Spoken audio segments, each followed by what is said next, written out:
What is going on, everybody? Antonius the Gamer here with Super SSS Rank What's for going the on? part two of the Press Start Select podcast. Yes, indeed.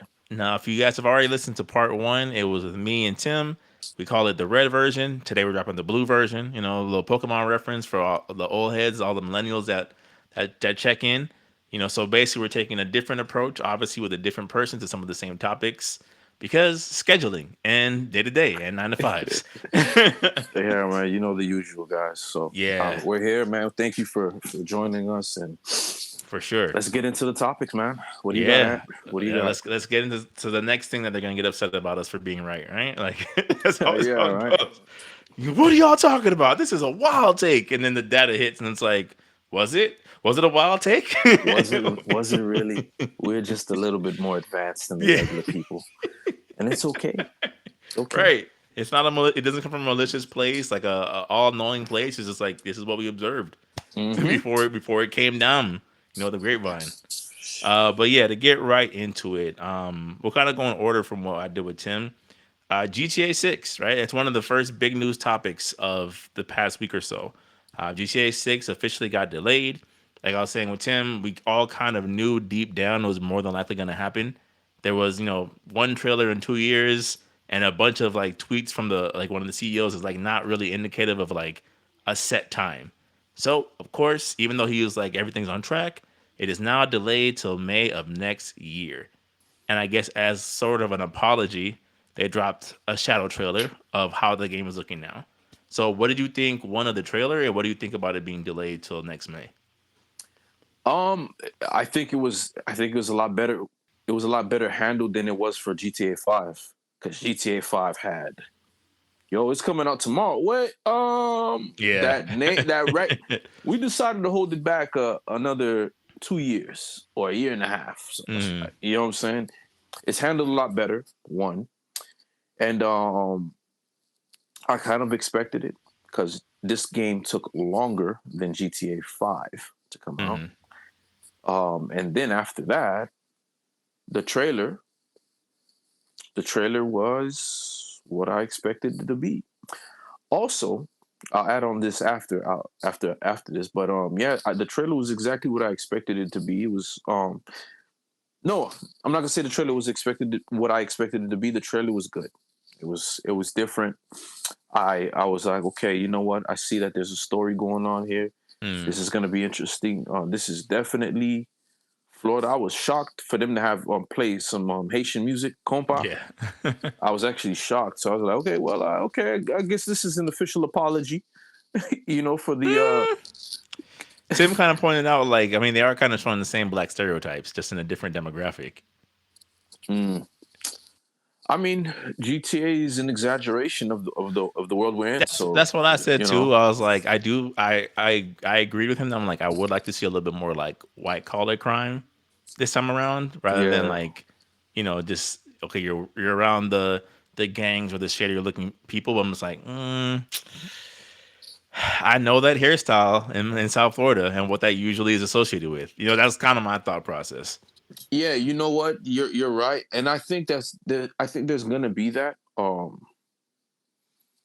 But like you could you would just have to be more thorough when you're creating your story. That's what I would say. Like, let's go to Mm, Coral Gables. Let's see what Pines is like. that's what I said to Let's Tim. see what Miami Shores is like. Let's see Yeah. what all these like these things are just as popular as the well known ones. Hmm. So it's just seeing that I'm like, what about Ives Dairy? There's a lot of Jamaican culture in Broward. So it's like, why would you just like not get that's the best version of a melting pot. And I found Hmm. it odd that we would after you'll I'm hearing parts of the stage will go to like South America. You could have just delegated all of that to the other diaspora within Florida, you know? Yeah, there's something. There's the rumors are either that it's there, like to South America, or it's like another state. Because there's like a scene where like you're seeing mountains, and it's like, well, obviously this is not in Florida proper. No, I think it's South America, which is weird. Mm, All you could have done was just basically add those things to excuse me. You could have just added more of that to more of because a lot of people don't know that North Miami had a very strong um, Asian culture, Asian presence in the community. They Mm, didn't know that. You go on 163rd, you'll see a whole bunch of Asian stores and Asian bank. What would be why is an Asian bank doing there if it was not mm, going to be centralized towards the people that's there? You know what I'm saying? So mm. usually the bank will represent a foundation in a community that's thriving, and Right. there's still an Asian bank there. So to me, I'm like, this that would have been interesting to have that seen in the game, and it would Mm. have just made the game even more powerful, more impactful. Second, after that, I would say I think they purposely did that because now, on the verge of the consoles coming out, they can sell us GTA. But the consoles But aren't going to drop next year. they're not, but they'll be ready for optimization. In my opinion, that's what I think. We're going to get a PS6 version regardless of when it Okay, comes out. If it came out yeah, tomorrow, we get a PS6 version. but I think it'll come out a lot sooner. That's why, you know. Yeah. And besides all the tweaks that are coming with it,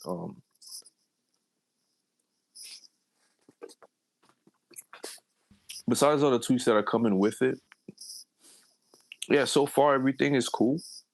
The delay didn't bother me. It's GTA. You already know what they're up to, what they're trying to, what they're going for, Mm. and so why would I? It's not like it's the only game for me to play, so I'll be okay. There's a True. lot of, a lot of games are afraid of GTA, but I'm like, I play GTA, but it's not. It's not. I'm not gonna play it more than I'll hop on Ninja Gaiden or Halo.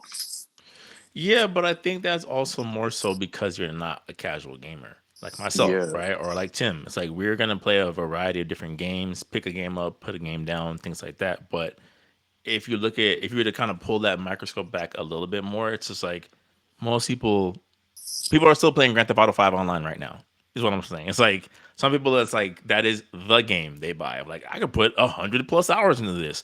I don't need anything else. Right? It's the same reason why Fortnite's still doing well. Call of Duty's still doing well. It's like there's certain games where like the masses are gonna buy it no matter what Mm. until they feel betrayed. And I feel like Grand Theft Auto is one of those things. Of like I think that's more so what the other developers are worried about. Like if this game comes out, they're not even gonna attempt to buy another game. It's gonna be just Grand Theft Auto indefinitely. I mean, that's a crazy hole to look at, but nowadays, should I be surprised? Maybe not, Mm-mm. man. Um, yeah, that's pretty much it. We just know it's not coming to the Switch. Do we? I don't think it's going to come to the Switch. It depends on how they, try to do the cloud software that they did for Nintendo Switch One. That was kind of a bust, but we don't know, right? Like if they're able to make what's it called, Cyberpunk work on Switch Two, anything's possible. Okay, that's true. You're right. You know, Well, that's yet to be seen. We'll see. all I'm saying is like they wouldn't have opted for it if they didn't think it was possible. Yeah. And then Okay. there's also the rumors that at some point we're going to get the Final Fantasy VII remake series on there. So there's something on Switch 2 that developers see that like, okay, we can kind of make this work. Okay. And then I Mm. guess you also kind of have to because otherwise another Steam Deck or ROG Ally is going to launch tech. Like, yeah, we can support Grand Theft Auto 6. And then Nintendo's really going to be like, oh boy, Yeah. sweating.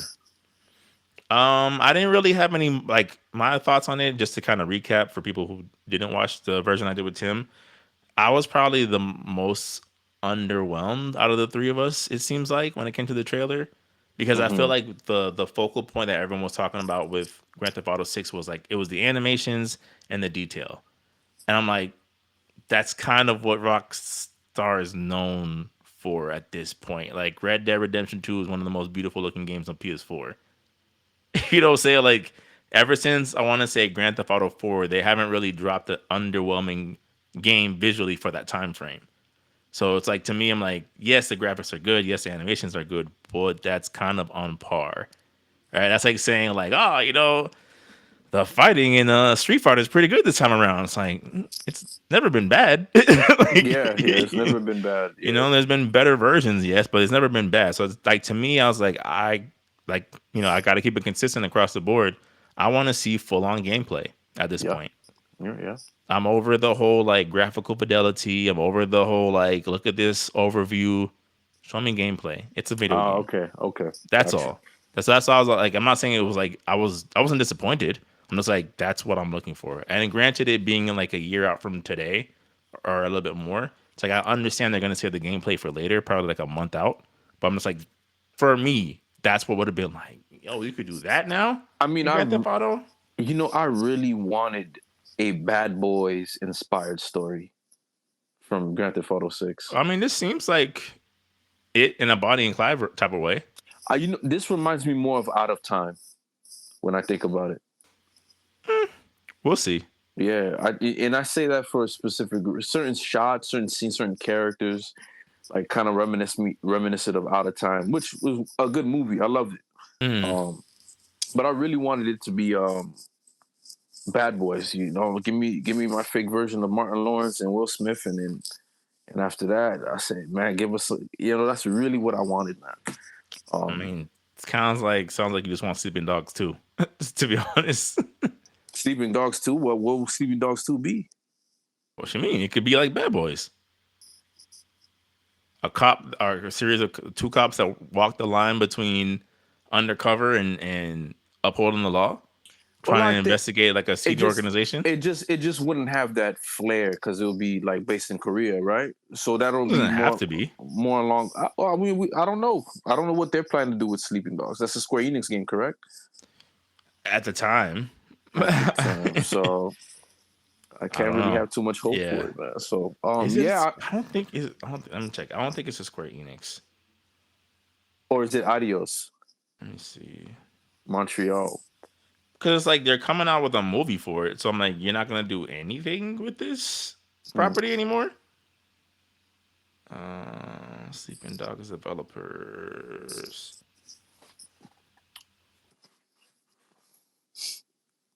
United Front Games actually, I just think but it was Grand published by Square Enix, so you're right. Yeah, I just think Grand Theft Auto's interpretation, kind of like how what they did with CJ from San Andreas, it's inspired by Boys in the Hood with certain Oh aspects. yeah, for sure. So I just think, excuse me, I just think like that'll be. I would love to see that um for Grand Theft Auto. I would have loved to see Grand Theft Auto's interpretation of Bad Boys. It's like, yo, that would have been. Oh, you playing as a cop this time? X, Y, Mm. Z. I think that would have just been. I think that would have been more impactful than probably what they're gonna do now. But I can't say I can't say that, but even with this, it's cool. I like what I'm seeing. I think it's a healthy in between, only because, especially kind of given the climate of how the off the hip reactions that we get whenever a game is shown off, of like Hmm. for whatever reason, there's just less of a general open mind when it comes to a woman protagonist. I think by having a dual protagonist, by having her be quote unquote more attractive in the eyes of the masses, it kind of quiets down that like, oh, another like another female lead.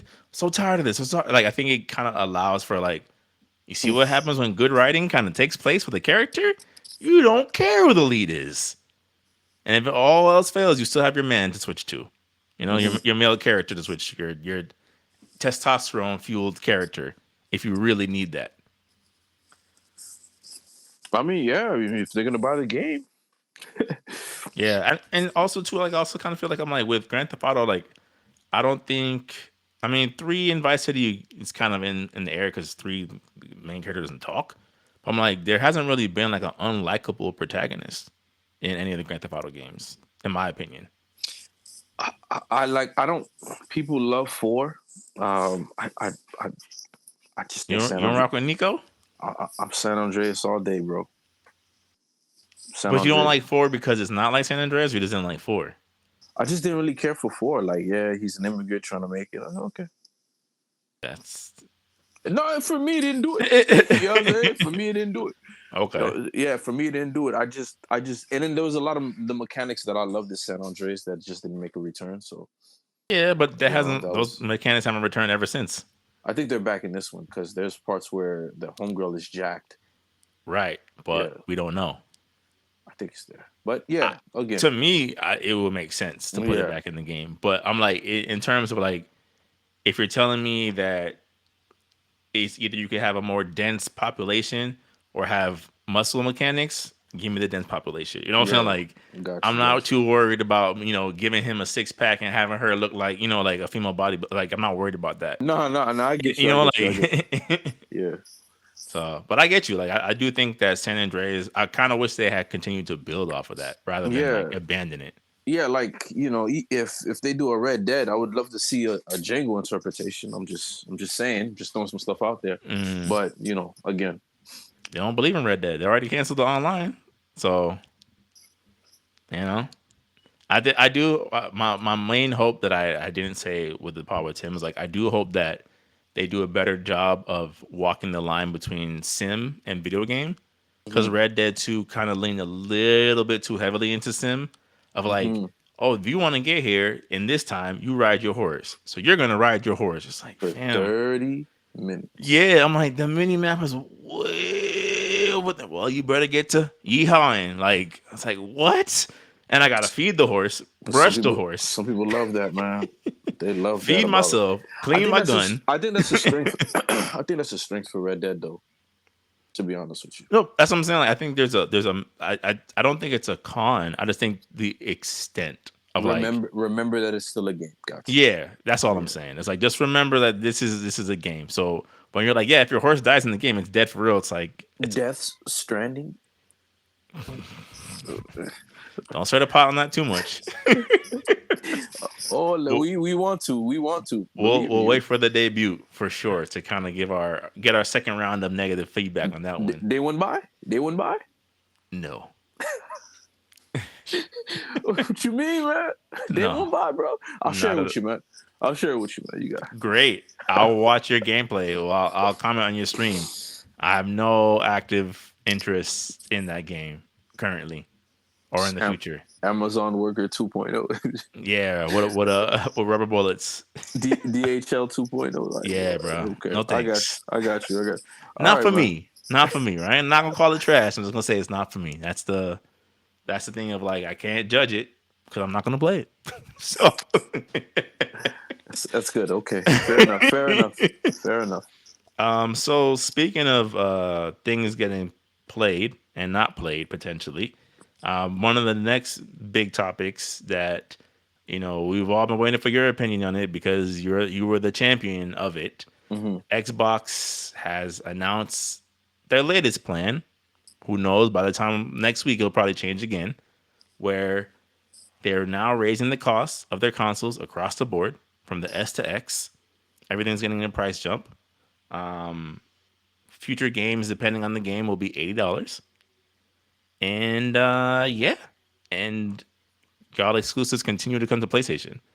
So granted, I was telling Tim, I was like, it's just crazy because I was editing last week's pod and I got into the point where you were talking about like, oh yeah, like I can kind of see Phil's plan with Game Pass, and I was like, as I'm editing that part, that's when the tweet comes in of like Microsoft is raising prices, and I said, boy, boy, man, it must be infuriating to be a fan of Microsoft, bro. They do not seem to have any clear direction on what they want to do.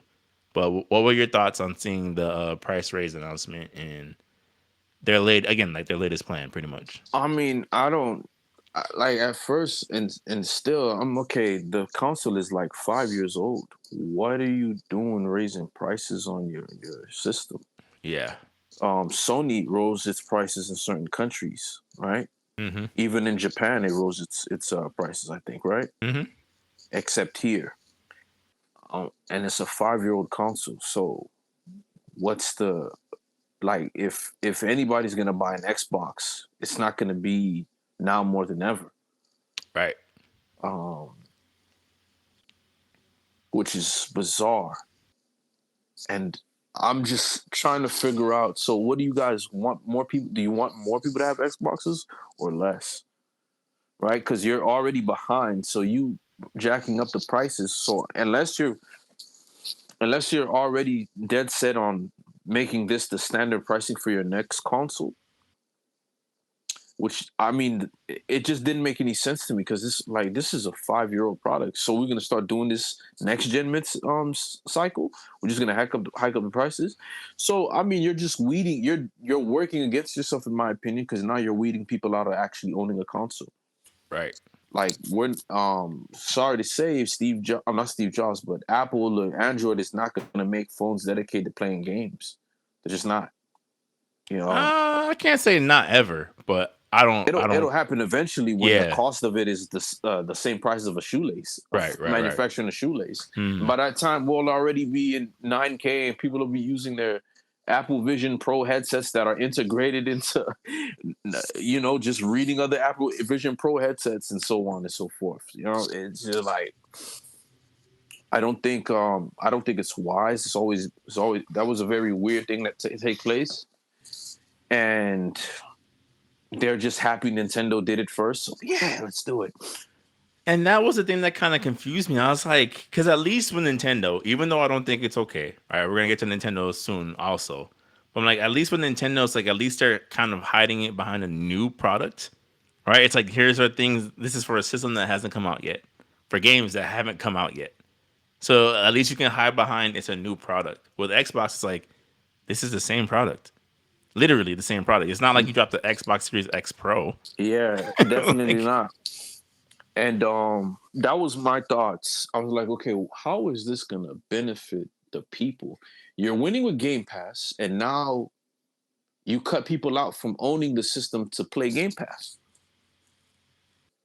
This is a perfect win. You take the you already you're already letting us know that you're losing. You make the systems at a loss. So then, okay, continue. Let this then go ahead and do that pricing that you want. I would have accepted it more because I'm getting more of a premium console.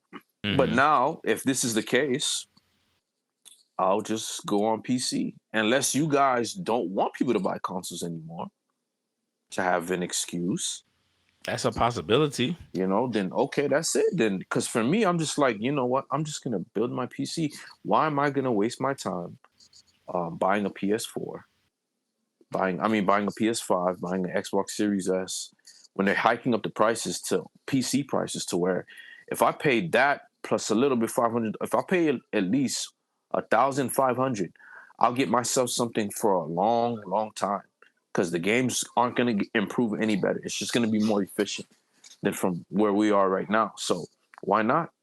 I think it goes back to what we kind of talked about a couple of pods ago, though, where like it's just the barrier of entry of PC, right? It's like the the user friendliness of it is not quite there yet, and then you have the console based games that make it to PC that it's a question mark if they'll ever run optimized, right? We've been seeing that for the past 2 years of like every big name game that comes to PC, it's like, oh, it needs a little bit of work. It's Hey, barely running on PC. you're right, but at that point, I might as well just take the loss, take it, because it's like, what's the point? You've already you because what's happening is that they're creating new anomalies in the market when they do these things because they never predicted as cording like so like yo you mean people are buying PCs now? Yeah, and you ask them, yeah, man, just do. Oh, there's this software that helps you mitigate all your thing. That's it. Boom. Now that software is the software to bridge optimization and just run it through this and it'll just you just typed in what you want and it'll prioritize. The same thing what a system does. It's just you can turn your thing into a system that you can control. This software now controls it makes it easier to navigate your PC library on video games with the optimization. That's all it takes. You know what I'm Yeah, but saying? So but it's not there yet. And then the other thing too is like even if it is getting there, then there's also the cost of entry. So like I say in the group chat all the time, my last console purchase for the foreseeable future will probably be a Steam Deck OLED. But it's also taking me a while to get that because the Steam Deck OLED is like $800. So like there's also that part of it too of like that is technically an appeal, quote unquote, with a console of like I just plug it in, there is no setup needed, and it just works, and it's not $800 before tax. Yeah, but now you have an Xbox that's 800. But you know, No, but see, that's why I'm asking you because Tim and I were kind of on the same page of like, how does this help y'all? You'll lose more. I feel like to me, what I said to him at the time, I was like, I could actually have seen the opposite happening, where because Nintendo was getting such backlash, because Sony has always kind of been like it's kind of pressure to get involved with Sony, because Xbox is already operating at a loss. It's like why not cut the price, include an incentive for Game Pass, and at least kind of get in front of being the quote unquote people's champ title that Nintendo's slowly starting to lose. mhm. Because Nintendo's been kind of rolling out how less and less consumer friendly they are. It's like Xbox, you can kind of be like the quote unquote corporate big bro, for lack of a better term. Yeah, they definitely turned heel. You know, Nintendo definitely turned John Cena heel. For sure. For sure. Definitely. I just I don't know if it's an unsurmountable mountain of greed that's like, yo, I want it all. Like Vince McMahon, you know? But Mm-hmm. um I don't think people are gonna tolerate this. I'm gonna be honest with you. Yeah, like even if they do, it's gonna be for a while. Like how many people do me and you own a pair of Balenciagas? Nope. That fashion season thing is dying. You see the fashion industry now? Mm-hmm. People don't care. Like, yo, I'm getting my stuff from the Walmart, man. Or wherever. And now people are learning how to wash their clothes. They're paying attention to, oh, this is what makes your clothes never fade. Mm-hmm. You want to get your whites white again? Boom. I mean, people right now are learning how to utilize what they have and be more resourceful. I'm not wasting money on a game if that's the case. Backlog. The fact that the backlog thing became a trend in Twitter is not people because people are not. If I choose this between me buying a console for my kid and him then playing a game on the cell phone, Apple Arcade all day. Right. All right. You know, so it's like they want to people basically NES games and your most top selling game will be a side scrolling game, just like Castlevania Retro.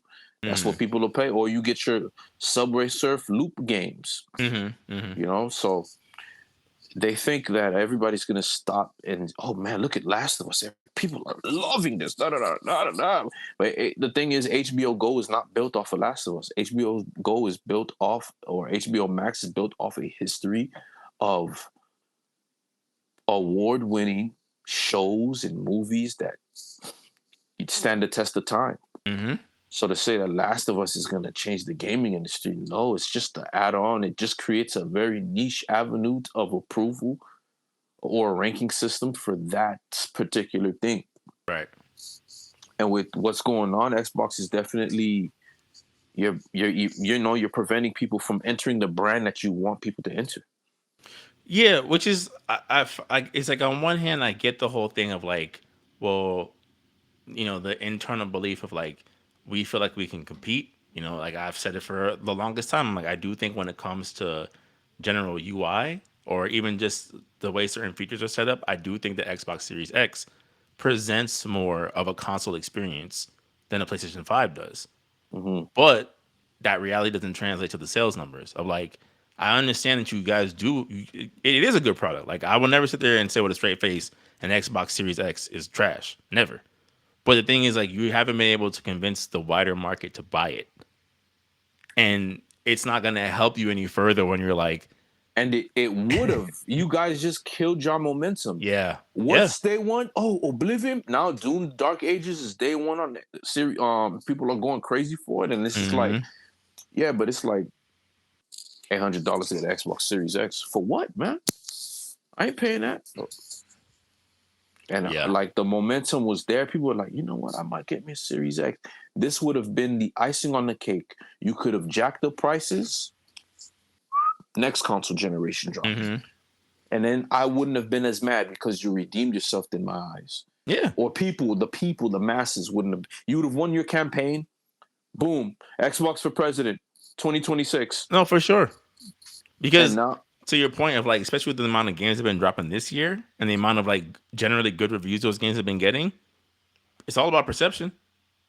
It's all about perception, They were man. like, "Yo, Xbox spending 2025 dropping day one after day one after day one, all of them getting sevens or better from critical reviews. The Xbox Series X, they bundled it with this and this and this, so you get all these perks out the gate just from buying it. You That know, yeah, they that barbershop talk gonna be crazy. hmm Yeah, man. Is the new Call of Duty out? No, yeah, man. But hey, get Game Pass. What's Game Pass? I agree with you. Then as soon as that price for the Xbox Series X hit, oh nah, forget that, man. I'll pay my car note. I'll repair this tire. Right, Like right. I'll pay it. No, it's just not realistic. Like, what are they doing, man? But I mean, I guess it seems like from a general industry thing, like they're trying to turn gaming into more of a luxury hobby.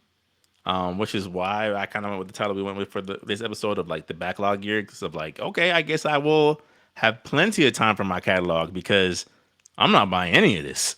Like, there's no way I'm buying any of this. Because to your point, I'm like, I did at one point consider like, man, maybe I should get an Xbox as well for Game Pass.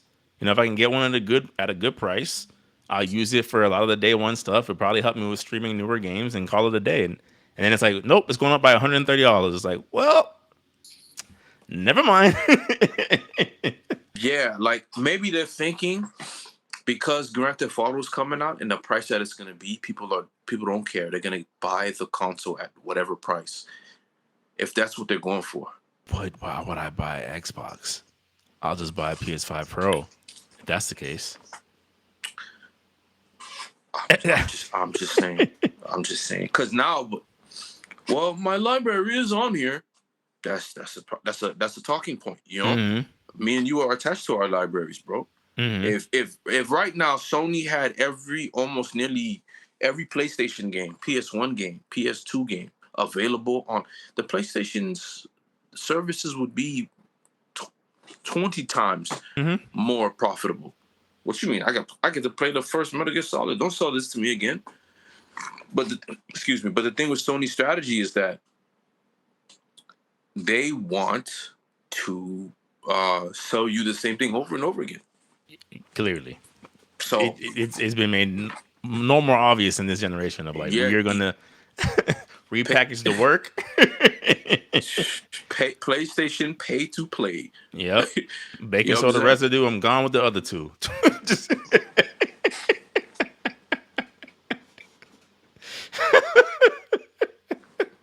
Jeez. cop 10 so far that I hit three.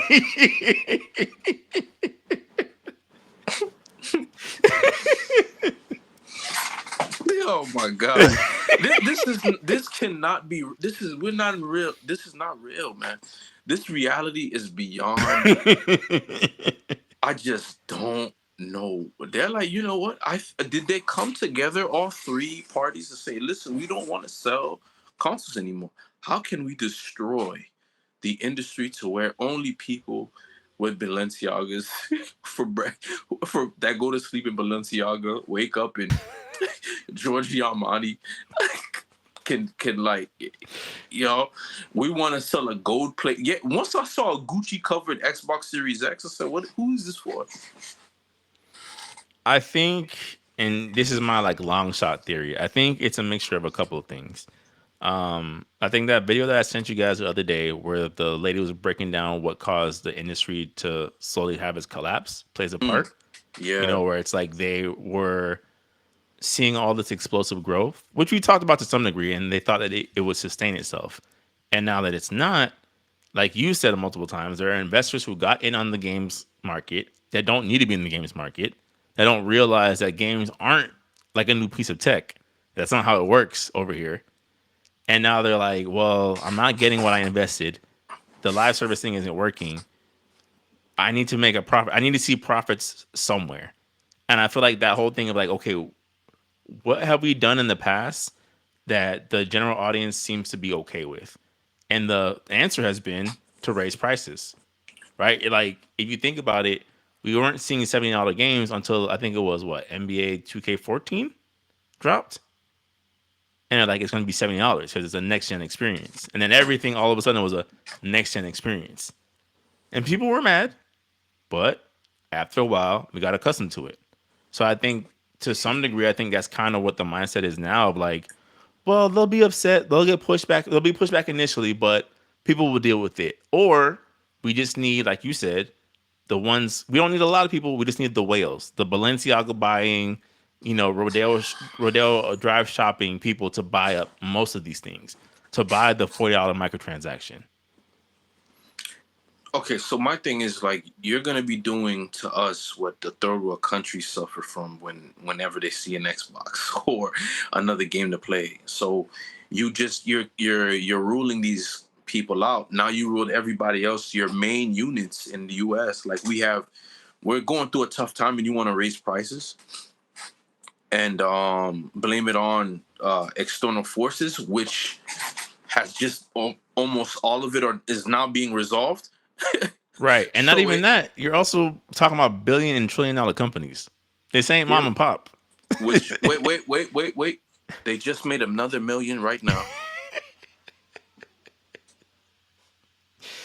Xbox's quarterly report, or sorry, Microsoft quarterly report was very well received. Just to give you context, they're not suffering. They're not doing bad. They're not doing bad at all. And so like certain companies when they first start they expect to lose a number of years before it gets popular. And Hmm. so what's wrong with this strategy? And I just think they're pricing us out. Like I'm not buying. I might as well just get me a P to the C. What are Yeah, we I'm doing? not buying none of it, bro. What are we None doing? of it. Like, if I'm, you guys don't like it, don't buy it. You want that attitude? You want to set that atmosphere for everybody? Okay, you got it. You got it. Let's do it. Let's do it. My phone will be more profitable to me than the Series X, Yeah. right? So like, if Apple decides to, hey, we have this device that you can hook up to your phone, and it could do what the Series X do and the PlayStation Pro can do all in one. Here's the price point. Okay. And now, as a console generation, you have to bend the knee to Mr. Steve Jobs and friends, Tim Cook and friends. Like, Hmm. these unpredictable things that the companies feel like the numbers are good for a while until somebody else comes out with something to where why didn't we think of that? Well, you guys cut yourselves out of these ideas all the Hmm. time. Hmm. You had this idea existed when Bill Gates was probably still at the company and shot Hmm. it down. You know what I'm saying? So I don't know what's happening right now, and I think they're gonna just price everybody out because I know for a fact people aren't buying. Um, I mean, I'm with you. Like the exact scenario you described was me. I'm like, oh, maybe I should like think about investing in an Xbox Series X. Now I'm like, there's absolutely no way. There's no way I'm buying one. Why? Why would I well, do that?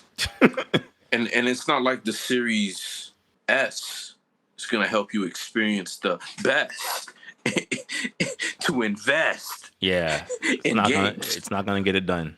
It's not going to get it done. That system is going to collapse under the mind crush of the games you're asking it to play. What you want to run Ninja Gaiden at 60 frames per second? Right. We're on Unreal Engine 5. Yeah. Right. Right. Like, Introducing Microsoft Cloud. Cloud gaming. and that doesn't even have enough power to compute. You need a quantum computer to do that to run it. Yeah. Unless we're gonna have our computers in Alaska on a polar ice cap, it's not happening. Yeah, bro. I don't. That's why I was like, I was waiting to talk to you about it because I'm like, I don't know. Tim was saying the same thing. He don't know of like, how does this help Microsoft? And I think in terms of like the for the buying audience, it just tells them like, hey, you might want to leave this seemingly sinking ship of hardware. Hey, listen, you spent that much money on Balenciagas. Why can't you spend it on a game? Well, a game is not necessary for me to survive. Hmm. I'll pick up another hobby. People are buying puzzles again. They're doing a lot of things. Scrabble. I'll play D&D. Hey, Ant, you're a level 34. You got 6 power. Okay, wait. What your character's from this tribe? Oh, they're telepathic. Okay, Yeah, like I've been and that and like I've been that's it. telling y'all, Yu-Gi-Oh's never been cheaper than ever than to get into right now, bro. I'm getting cards for $1. A Oh, dollar. hey, bro, I saw the Solomon Judgment, brought me back memories. I said, oh, let me go get it. Let me Hmm. get it, man. Yeah. Let me get it, man. I'll even fight at the line for the Pokemon cards, man. I need something to do, bro. I got time. You feel me? Yeah, yeah, yeah. This Come here, is kid. Yeah. like I said, the backlog years, bro. Like, oh, I don't have to worry about the newest and the latest and the greatest because I can't afford it. That's and no and problem. and now you've introduced a new word into the vocabulary system of gamings, right next to retro, backlog gamer. Yep, yep. A new definition. What's a backlog gamer? Well, backlog gamer is a combination of retro gaming Uh huh. and gaming's the where gamers just stop buying games right out the gate altogether. And so now you have a backlog gamer. These backlog gamers are the causes of why a lot of our former companies, this is PlayStation, formerly known as PlayStation. Well, the rumor is that they priced everyone out of games to the point that nobody bought games, and therefore the gaming system, the game economy crashed. And yeah, you come on, guys. Yeah, I don't know. Like, I don't know if it's necessarily it's gonna crash outright, but I do think it's gonna get a lot worse. That's kind of been my whole thing of like, I just don't see how any of these decisions from any of these companies are helping them in, let's just say, even in the next 3 years. Like, how does this benefit y'all? Like You, to you, pursue this path. you only want Paris Hilton and friends to buy the game. It seems that way. Hey, man, do it. Hey, have at thee. Have it's at thee. it seems that way. Have I mean, at we, thee. we can transition into Nintendo proper. It seems like every couple of days they're giving us more and more reasons of like, you don't own your console, you don't own your games. If you even think about doing anything to the console that you bought, we're gonna remotely brick it. It's This brings forth hostility for everyone in the gaming industry. yeah, That's what I'm saying. It's not just one thing. You read this article, then you read another article. What, you gonna brick what? You're gonna brick my game? Oh, it's Nintendo. I said, okay. Until you go ahead and you put that Joy-Con, Joy-Con in wrong after that brick, and Nintendo does not reimburse you. yeah.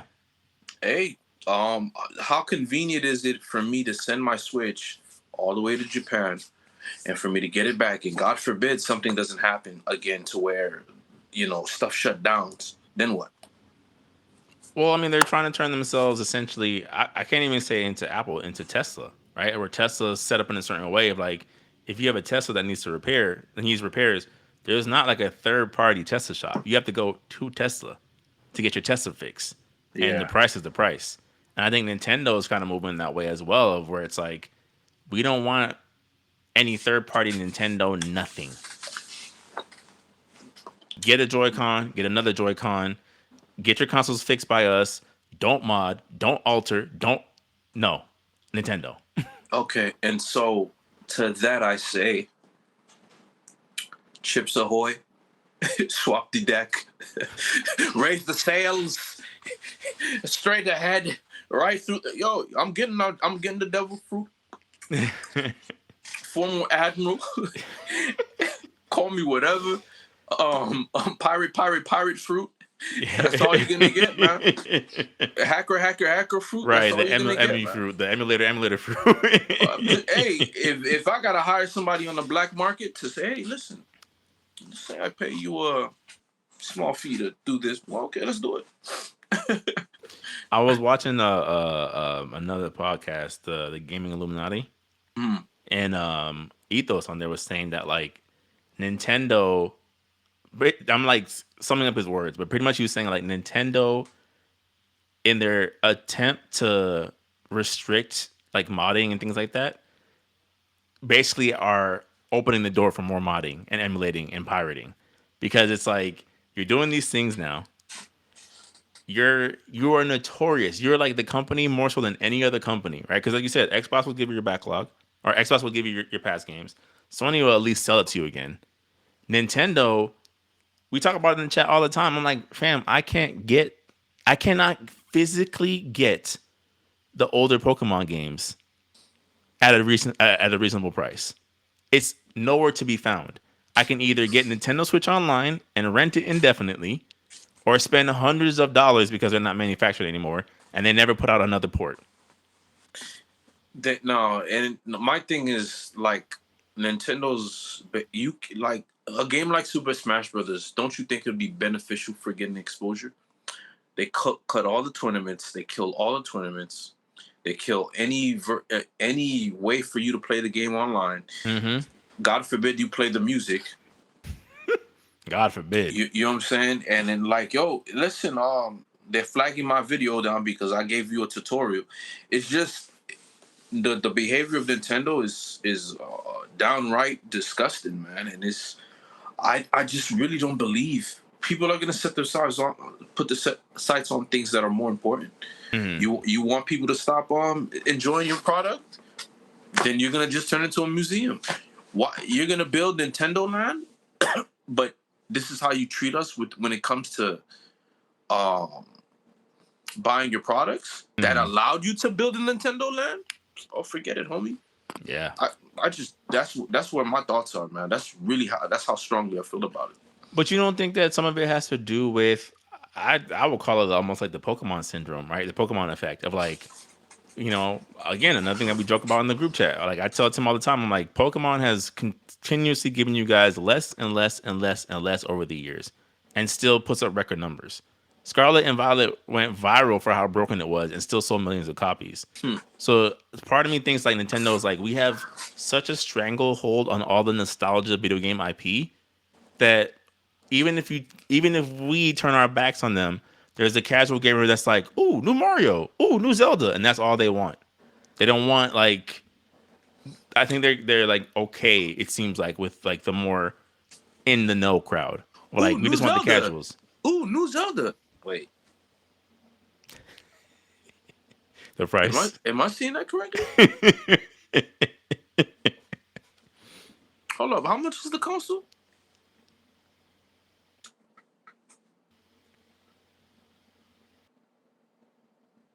No, Yeah, no. yeah.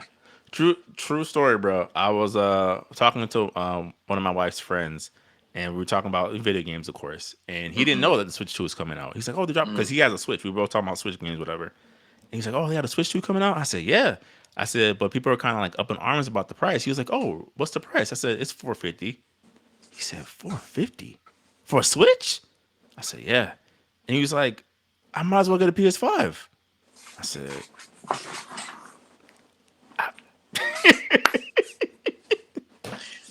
800? I might as well get a PC. My homie knows this. "Mm-hmm." Listen, why would like? Okay, the benefits of having a console, right? Is just that you don't have to deal with the optimization X Y Z. Yeah, it's convenience. It's convenience, honestly. At the It's end of the day, convenience. How much of a wall do you think that is? Any gaming company could build their game to be just as convenient. And then when you ever you want to do the settings, you could do it yourself. mm-hmm. It's not that big of a it's not that hard of a task to replicate. That's what I'm trying to say. Mm-hmm. You know what I'm saying? So it's like, yo, if Dell decides to build a computer to where it has a console mode, Now it's what do you not do? what do you, Mm-hmm. it's not that far. That's what I'm saying. It's like, yo, if anybody the day they decide, just like Skynet, it was just a matter of time Mm-hmm. before they did Judgment Day. It's the same thing with this. You have PCs with cooling fans now, water cooling, unsalted water to where you have a computer chip running underwater Mm-hmm. and cooling it so it can get the best optimization that it can for the price point. Mm-hmm. This is not a big a thing that's very difficult to fix. All they got to do is put a mode. If every PC now had a console mode, it's over. I'm not spending more money on the Xbox Series X. Hmm. But yeah, forget about my library. It's just gonna stay with the Xbox. And then those games are like 90 cents. Yeah, I was gonna say the Steam sales be something crazy, bro. I'd be tight seeing those sales. You be tight, man. I Get the got Devil May my Cry bundle for $5. I Like got me what? I got my come on, shocker. Yeah. Shocker. Yeah, Get this man. bundle for $7. Excuse I me? want Spider Man. Like yeah, like yeah, bro. It be like that, bro.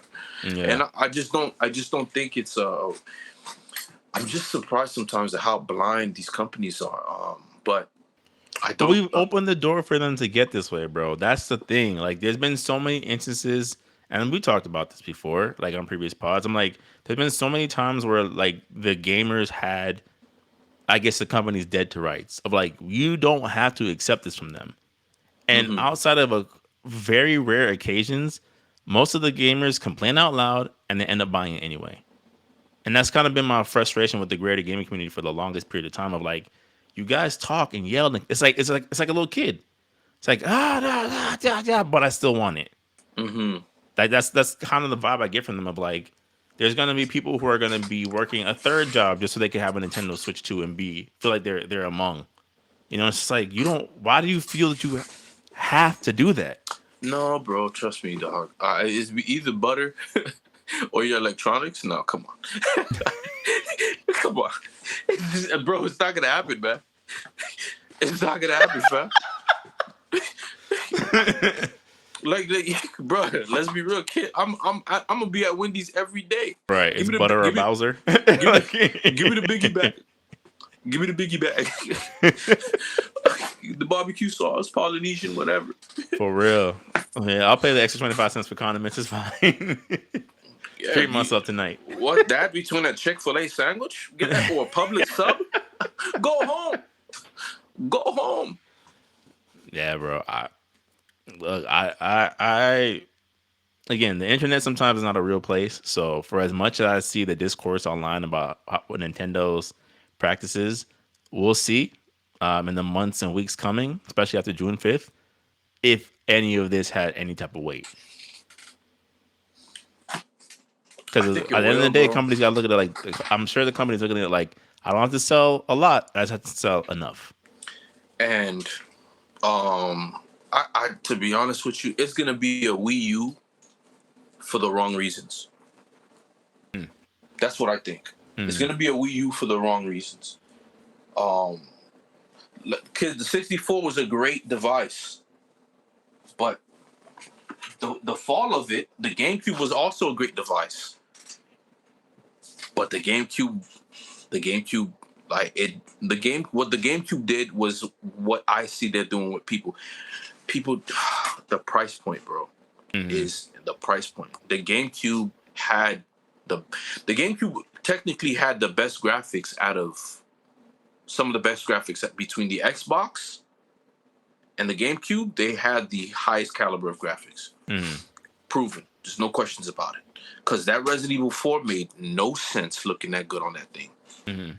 You know what I'm saying? Mm. But those were just different times, man. And like right now, what Nintendo's doing, um, I just I think this is the beginning of a new culture or a new ism that's on the verge of, and they created it. Yeah. To me, and this is just like my, I guess, like my optimistic brain. I'm like, for as much, all right, I'll put it in a better way. The games have priced themselves up to the point that is why Digital Foundry is flourishing so much, because you have these channels and these independent publications and these people who are really passionate about the gaming community and just the gaming industry, where it's like, because these games are so expensive now, we're going to go polygon by polygon to tell you if it's worth the asking price. So you got people, because of course, a standard breeds imitators, where they're like, I'm looking at Mario Kart World and I'm not seeing an $80 game. And in my mind, I'm like, Nintendo, you did this to yourself, because you guys up until this point got a pass of like it's a Nintendo game, it's gonna play well, frame rate might be in the dirt, but it's enjoyable. Now, because you set this new standard for yourself, now this graphical thing that you guys weren't exactly held to, you're gonna be held to it now. Probably even worse. Because And the, you put yourself in that luxury market. yeah, you did. And then another thing is like every time people talk about the Nintendo Switch, it's gonna be like, bro, $80. That converse is never gonna cease. Hmm. It's never gonna cease. Groceries cost $80 If you're lucky. if you're lucky. So like those numbers aren't numbers to where people feel comfortable spending Hmm. $20. Like if I ask you to borrow $40, it doesn't hurt as much as you saying 50. Yeah. As soon as you say 50, oh my goodness. But what do you need it for? Kid, IRS. What you spending your money on? Hmm. $40? Oh, okay. Hey, yo, you got a 20? Yo, you got 15? 15, you'll look at them, which is weird. You give a Hmm. 20 before you'll get 15. That's too much work. Why you need 15 for? You know what I'm saying? Yeah. It's weird, right? It's weird, It's right? too But specific. you 15, right? It's just like I'm waiting to see what's gonna happen. I don't think it's good. I don't think it's good at all. Um, and I don't. And if people do buy it, it's not. The margins are gonna just fall flat. It's gonna be like Sparking Zero. Like a strong launch, but not a like sustainable. And me and you were standing right there at the on top of the tower, just saying, "Okay, you guys are impressed by this. Okay, Mm. we're telling you, we're telling you." And then now everybody, man, I feel like I got duped. Hmm. Yeah. And now you see Sparking Zero nothing. Everybody talk about, oh yeah, I'm gonna make this channel about Sparking Zero. Yeah, good. That's what you get for being one sided, bro. Yep. That's Yep. what you Yep. get, Yep. bro. How's this niche working out for you? That's what you get, man. That's what you get, bro. Go ahead, just yeah. Right. You quit your job to be a streamer for Sparking Zero. Yeah. For the fighting game of the year. That's right. Don't Fighting game. forget. Oh yeah, fighting game of the year over what? Over Tekken? It's Street Fighter? But those aren't. Oh wait, and guess who's at the tournaments now? Not you. Right. Your older brother. Your younger brother, actually, man. What's his name? What's his name? Z. Yeah. Yeah. Yeah. Yeah. Listen, man. One button like an Atari games is not gonna help into this Nah. generation, bro. Yeah. You know what I'm saying? So, I mean, we could keep moving the topic forward. I mean, Let's move forward, I bro. feel Yeah, bad let's. because like we're going from like one. Well, no, we gave Grand Theft Auto a pretty good look back, but everything else has been kind of like, eh. Because my next topic, of course, is going to be Tekken 8. You know, season 2, disappointment boogaloo, pretty much. I can't find my boxing gloves, bro. Um, Disappointment Part 2. So your boy Faku's back. Pac-Man stage, Pac-Man accessories, throwing a little Karate Kid commercial. Huh? What are we thinking? Tekken back on top? um, I feel like Tekken lost the selection, bro. Um, Listen, let's start off with the Karate Kid. That right there, I said, okay, it's getting promotional with something dealing with fighting. That's cool. Mm. It's Cobra Kai. It's Jackie Chan. This had to have been planned for months. Yes.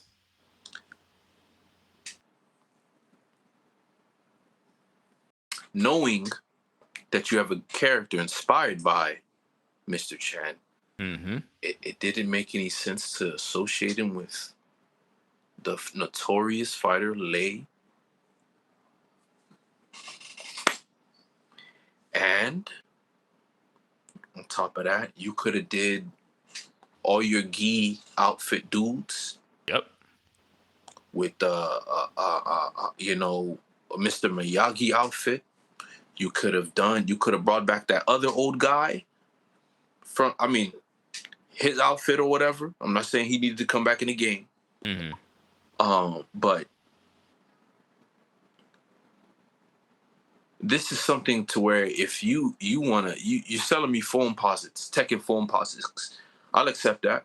That's a fire foam whites. You got the Kazuya and you got the Jin. Mm-hmm. Hey, all white snake skin. Oh, let's do it. I rock with that. Mm-hmm. That makes sense. But to miss out on the opportunity of bringing back Lei with this, that right there, I say, who's planning this? I don't know, bro. Who in the world is planning this? And then you brought back a character that nobody wants to see except 10 people. Again, mind Again. you, you're getting sold to him again, like And Lydia. now you like this season, the last seasons was Eddie, Heihachi, Lydia and Lydia, Clive. and Clive. Coming off of Clive, I got over it. I said, hey, it happened. Mm. To bring me back to, I don't even want to see the new character.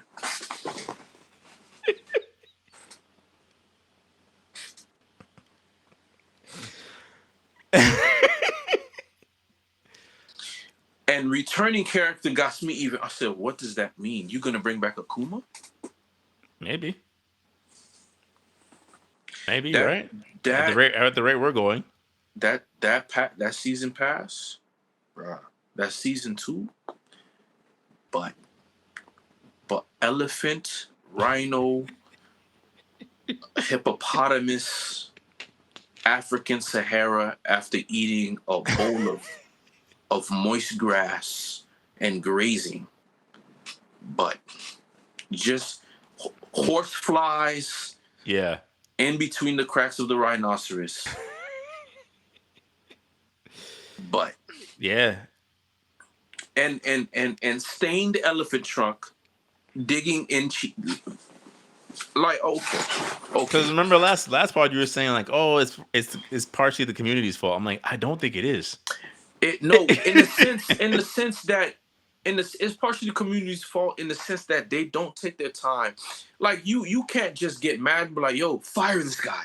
That doesn't. Oh yeah, for sure, for That's sure, the for sure. energy everybody was on. Yeah, for sure. Yo, fire everybody on the. I'm like, yo, shut up. What are you talking about? Fire the people? Like you do you know how hard it is for anybody to do what you're asking for Hmm. in that field? That's why nobody even tries to do a fighting game. Yeah. You get what I'm saying? So that's what I'm saying. Like, yo, that's not. You guys need to fight. I understand your frustration, but like saying so and so get fired, y'all looking up to see this person has kids. Like, chill. You Yeah. know what I'm saying? Like, Mm. who and like, or you calling you start to use racial slurs. I'm like, bro, like, what are you doing, man? Like, this is not how you get people to listen to you. Yeah, yeah. You know what I'm saying? So that's where I was. That's what I was leaning towards. Um.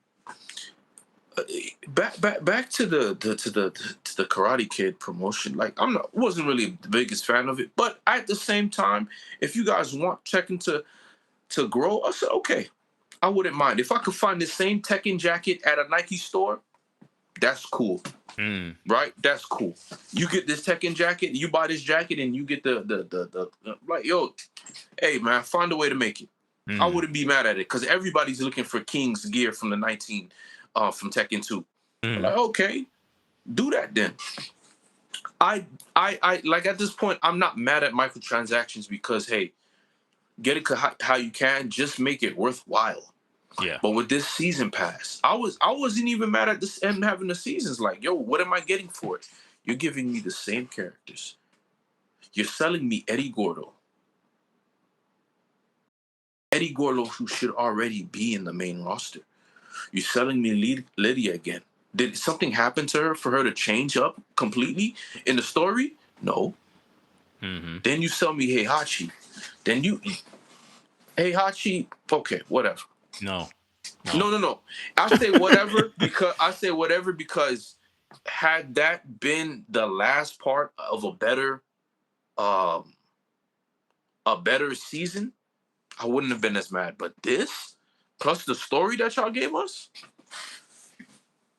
if Heihachi remained kind Heihachi, I would have accepted that more than him going back. Yeah. Yeah. I said, well, this is a completely different Heihachi. He got the long hair. He's Goken now from Street Fighter 4. I ain't even mad at it, dog. But y'all turned him into Akuma Shin Rugayo Meteor Smash anti-Sephiroth. He's even stronger. even stronger, dog. And I'm just baffled. So now we get to the point to where we see Fakuram, and it's just like there's nothing else that could change the momentum of the season pass. Because one, saying returning character, okay, you brought by the Akuma, but we already had Akuma in the last one. Okay. We don't know if he's coming back. We don't know for sure. Right. What does returning character mean? Negan? Oh, no, returning character. You would have just said character and then guess. But to say returning character. I mean, we still are missing people. Could be Lei. Could be Christy.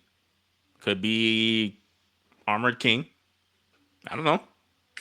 Yeah, I just don't think, like, you selling us the same season is wild again. And we supposed to be hyped. We supposed to do a flip for this? To me, when Tim put the link in the chat, I said, this can't be right. This can't be right. I'm like, there's no way they would in bold be like, we're selling you guys Faku again after we just sold you Anna again and sold you Lydia again. And I say this with confidence, people would have been more accepting had it been Bruce.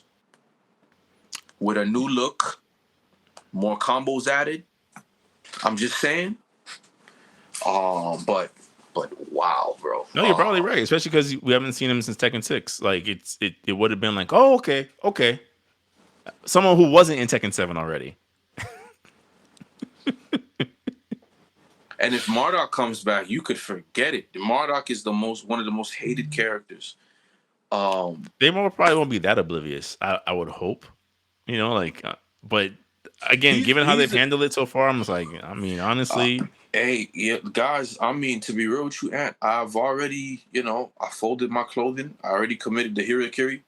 You know what I'm saying? I was like, yo, you know what? You were right, bro. I want you to repeat some of the things that you said in the chat, because I think that needs to be said, bro. Dog, when you said the stage lights were too bright, my heart just was like, dang. This reminds me of when I got stood up for prom, dog. No, not prom. When I asked the girl I wanted to out to the banquet, and she was like, no. This I wanted Tekken. There was no reason for Tekken to fail. Mortal Kombat tanked. Story trash. Street Fighter was in a good position. That's your opponent that you need to face at the Dark Tournament. Yes. That's Seguru. Yes, for sure. Right? Then you hear whispers of SNK coming back out. But then you don't worry because you eliminated them. Right? Now, a former legend is in whispers training to defeat you. You laugh because you say, yo, they don't look better than me. They can't be better than me. Another fighting game is out the game because now it's just Waifu City. They're non-existent. Not even rumors of them returning, so you ain't got nothing to worry about. The stage is yours. This is the easiest Eastern Conference Finals for you to get because every major... There's no LeBron. There's no KD. There might not even be a Stephen Curry. Yeah. You have a hall pass to make it to winning the very reason why you played the game, to be a championship and a Hall of Famer. But you get there and you just drop the ball. You turn into James Harden in the fourth quarter of anything. James Harden in the fourth quarter. You turn into Jake Delhomme with the Carolina Panthers 2004. You turned into Pete Carroll's offensive choices of not giving the ball to Marshawn Lynch when he was gaining 10 yards every yard versus the Patriots. You decide to do the unthinkable and self-destruct. When you said the stage lights got too bright, it was Michael Jackson when the fire. You know what I'm saying? When whatever the stage lights blew up on him and whatever, Mm. and you turned it into that Katy Perry performance where she thought she could surf the crowd. You know what I'm saying? And no results. It's just unbelievable what's taking place. You dropped that patch to where you turned it to Street Fighter Tekken Turbo. Where kid 2 hour cutscenes, you in there. Yep. All because you weren't able to predict the first combo string, and that was all she wrote after that point. That was all And it she was wrote. it just dropped it. Rock paper scissors. Oh, you missed the mix up. Because Luya could do this 81 times in a row. Electric God Fist, Electric God Fist. Okay, let's do it. Yeah, man. And so Spam Fest 2005. It turned into a quick time event. Bro, And yeah, dude. like I said before, lights too bright. It's Yeah, please, Birdman bro. putting cash money on his back, putting cash money on Lil Wayne's back, and Lil Wayne ends up being gutta gutta. Like it's just like there's so many things that I could say of like I don't think we've seen this. It's Eminem managing Slaughterhouse. Yeah, yeah, yeah. You It's have Jim Royce the Jones, 5'9", Joe Budden, Joel Ortiz, and Crooked Eye. Crooked Eye. All wordsmiths. All wordsmiths. All they need is a budget for some beats and a hook. And that cipher y'all did was still Mount Rushmore levels of quality of rap. The last of Mohicans. Yep. And you couldn't get it done. I don't know, bro. Nelly and the Saint Lunatics. And Murphy Lee described what the hook gonna be.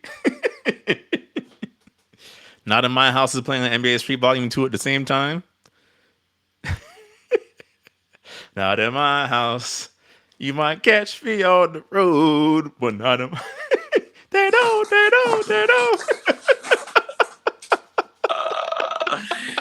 Bruh, you went back there? Oh my gosh, kid. Jeez.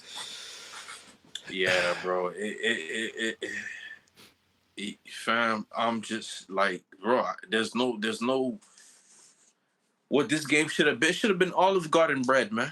Mm-hmm. It should have just been Olive Garden bread, dog. But no, Like you not at said, all. all the pieces were in place for you guys to just take this baton and sprint. Sprint. And it's And just been... and yeah, and if you prove to you what you said is true. Like they don't know how to be in first place. No. They don't know how. They don't know. They're not even expecting to be popular. Mm-mm. So they don't plan to be popular. They don't say things to remain popular. And it No. was just, oh man, I really wanted them boys to win. I don't never talk ill about Harado or the Tekken team because I understand this a lot, but just some of the stuff, the decisions being made, there's got to be at least more clarity taking place with these conversations, man. I agree because even if like I'm not even gonna sit there and say that like all this falls on Harada specifically, but I think to what you said earlier of like these are things that are being planned months in advance, which means it has to have hit your desk at some point. You Yeah, weren't the last to know. That's what I'll yeah, say.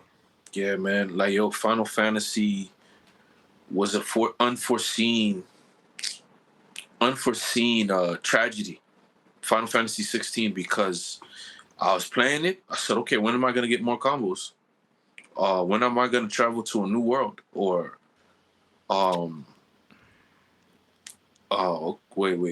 What do you mean this is not open world?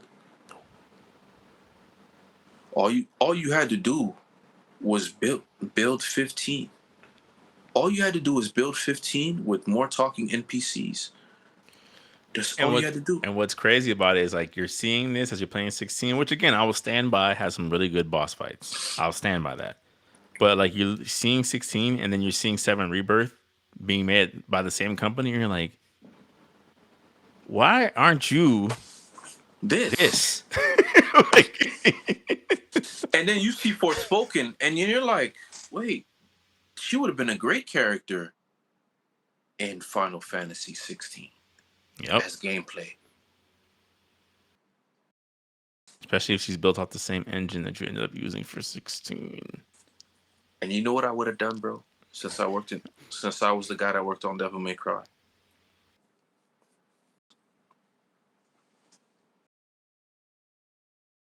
This is just Trish, Dante, and Lady as Mm. characters. Hmm. Spiritual successors in a Final Fantasy setting. Is that Lucia?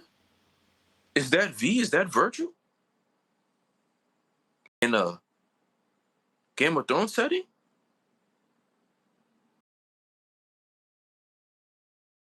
Yeah. Yeah. And to go a little bit further, I just have to say this because Final Fantasy 14 is an online game. Hmm. Doing well. Any any of those worlds you would have taken inspiration from would have been a hit. You could have did the pirates. Pirates are in right now. I would have rode the wave of One Piece. Hmm. A tropical, laid back, reminiscent of Final Fantasy X Or Kingdom Hearts. or Destiny Kingdom Island. Hearts, Destiny Island. Let's do it. Let's do it. Johnny Ringo. And what Johnny Ringo said in Tombstone? All right, let's do it. And you would have won. And then Forspoken, all you needed to do was give me the terrain of Forspoken. But now you got that game called Crimson Desert doing what Final Fantasy 16 should have been doing. Mm. Now who knows what the next Witcher is going to be doing? Yeah. I mean, C- even if CD like CD Claire, Project Red Claire, wants. Claire Obscure Expedition, right? The Lost Society is looking pretty good. Also, like you have these Final Fantasy esque or Final Fantasy inspired games doing your gameplay better than you are, and then on top of that, it's like not only that, but you're the whole thought process of like, oh, maybe RPGs or JRPGs aren't doing as well anymore. It's like that's not true because Metaphor sold a bunch of copies. Claire Obscure sold a bunch of copies. Persona cannot stay on the shelf whenever they drop. So, like I mean, to be honest with you, I like this version of Final Fantasy remake. Yeah, bro, bro, you feel me? Rebirth has one of the best combat systems that I've ever played in my entire life. I love it, bro. I would have never touched Final Fan. I would have just watched the cutscenes just like I did for 13. Never touched it. I'm just be real with you. I'm not. I'm not gonna. I'm not gonna. My senses need too much stimulation for me. Only Pokemon I could play like that. Mm-hmm. Only Pokemon. And if Digimon did it, I'll tolerate it. Because Digimon's just a. It's just one of those games to where you can stand beside me like a stand and whatever. Right. I'll tolerate it. Right. Because of the character designs. Mm. Like kid, Infrared War Greymon. Hey, sign me up. Yeah. Well, he a part of the War Greymon family. This is a War Greymon tree. Wait, you mean there's a Celestial War Greymon with wings? Sign me up. Mm. There's a version of Lobomon fused with War Greymon. Sign me up. But anyway, like. Yeah, I'm not. I'm just not gonna stand here and just. Expedition, by the way, Does a lot of creative stuff with that. Mm-hmm. does a lot of creative stuff. You with can that. dodge, you can parry, you can do like you're not just sitting there waiting to get KO'd. Yeah. Yeah, which and then because there's certain things where it misses. How does it miss? Explain to me. How does it miss? He's the size of half the game. Yeah, but your evasion was up, so that's why. Really? And then Sephiroth doing the final blast? Like how? Wait, at what point this junk went through the sun? This meteorite Yeah, went through the sun. It's not a comet anymore. right, It's a structure. right. After ravaging the rest of the solar system on its way here. And I get back up to split Sephiroth to be like, yo, it's my turn. Nah, get out of here with that. Yeah, That yeah. was yeah, no. Hey, I'm just. That's just my perspective. I love what they're doing with Rebirth. No, yeah, but I think even to tie it all together, I think but it is more of like you have these companies that essentially have the blueprint to really run ahead of the pack, right? Of like, I don't know if it's comfort, I don't know if it's level of being out of touch, but I'm like, even with Tekken, I'm like, you guys, you the other IPs that are competing against you have stumbled over their own 2 feet so much during this console generation that you didn't even have to be perfect. You just had to do it better than them. And you're not. It has been a head scratcher for Tekken ever since the game launched. Once the game, like, base roster, cool, story, a little out there, but cool. Everything season one on has been like, huh? Like, What? You guys did like, that? okay. If anything, you guys could have at least sold us Tekken Force. You think people don't want to play that? People would have played that. That's something that'll attract a casual. Mm-hmm. Oh, this got stages. Boom. And it's already in the game. So it's not even like you had to like build it from scratch. Like you already had the blueprint in the game. You could have already had the regular story mode and brought Tekken Force as a like. There's mechanics that you guys should never go back from. Keep that in the game and let that be a staple and build upon it. Stop removing that Lego piece of foundation to add something else smaller and less impactful. Mm-hmm. You guys don't want money. You would have had more people say, hey, dog, Tekken 8 is the most complete fighting game. Will this be the new standard of all the fighting games? It could have been. And now all y'all got to do is wait for Virtua Fighter to do something like that. Then what? Then what? And it looks like they are. Like, just a little we've seen so far, I'm like, well, you guys have already, you've already, from what we've seen, corrected two of your biggest critiques: your character designs and your combat mechanics. So now you found a way to make the combat mechanics look more flashy without being over the top. And all the character designs so far have been you're gone 3 for 3. So I don't The, know. the, the only thing that could mess up this game is if the roster's not big. It'll be big. Wow. You think so? I think so. Dang, that's crazy. I think because the thing is like Sega, quiet as kept, has been on a bit of a tear outside of Sonic. Like all the like a pirate Yakuza, all that stuff, all the Yakuza stuff is doing very, very well for them. And you could tell that they've kind of honed in on their IPs in a way that I don't think a lot of these other companies are. I would love to see Konami have half the amount of effort that Sega has been putting into their properties lately. Not everything has been like a 1-for-1, right? Like I told you out in the chat, like I think Sonic Generations could have definitely used a patch or two. Like I shouldn't be running into the same bugs I ran into on the PS3 version. But you know what the thing with Sonic is perfecting itself in a way to where like they're gaining identity. Yeah, they Like are. Sonic people are learning how to manage Sonic in his own world. I would have never made Sonic like Sonic does not benefit from being in a modern city. I thank God for those games, but how do you handle someone that runs at supersonic speed? Either you give him modes to where he can run at certain speeds and you make him running at a certain velocity a treat. He's not slow, he's capable, but you have to rework the gameplay, man. Hmm. You know what I'm saying? Who can control something moving that fast? The kid. You know what I'm saying? Like that's the reason why people don't, like. There's a reason why. There's a reason why, even in racing games, you have brakes. Sonic needs brakes. Treat him Hmm. like a car. I'm just like this makes sense. You know what I'm saying? Then have the jumping mechanics. Like you can treat him like a moving, demolition derby. You can Hmm. do that. That's what the Sonic world should be. I shouldn't have to give you these ideas for myself. The truck coming around the corner to run you over. The truck was the size of buildings. Why Hmm. not? Let's do it. Let's do it. Make the world like for Sonic. That's my thing. You like Mario's worlds are built around what he can do. Yeah. Donkey Kong's as well, and you should do that. Zelda would Zelda work in a world of Mario? No.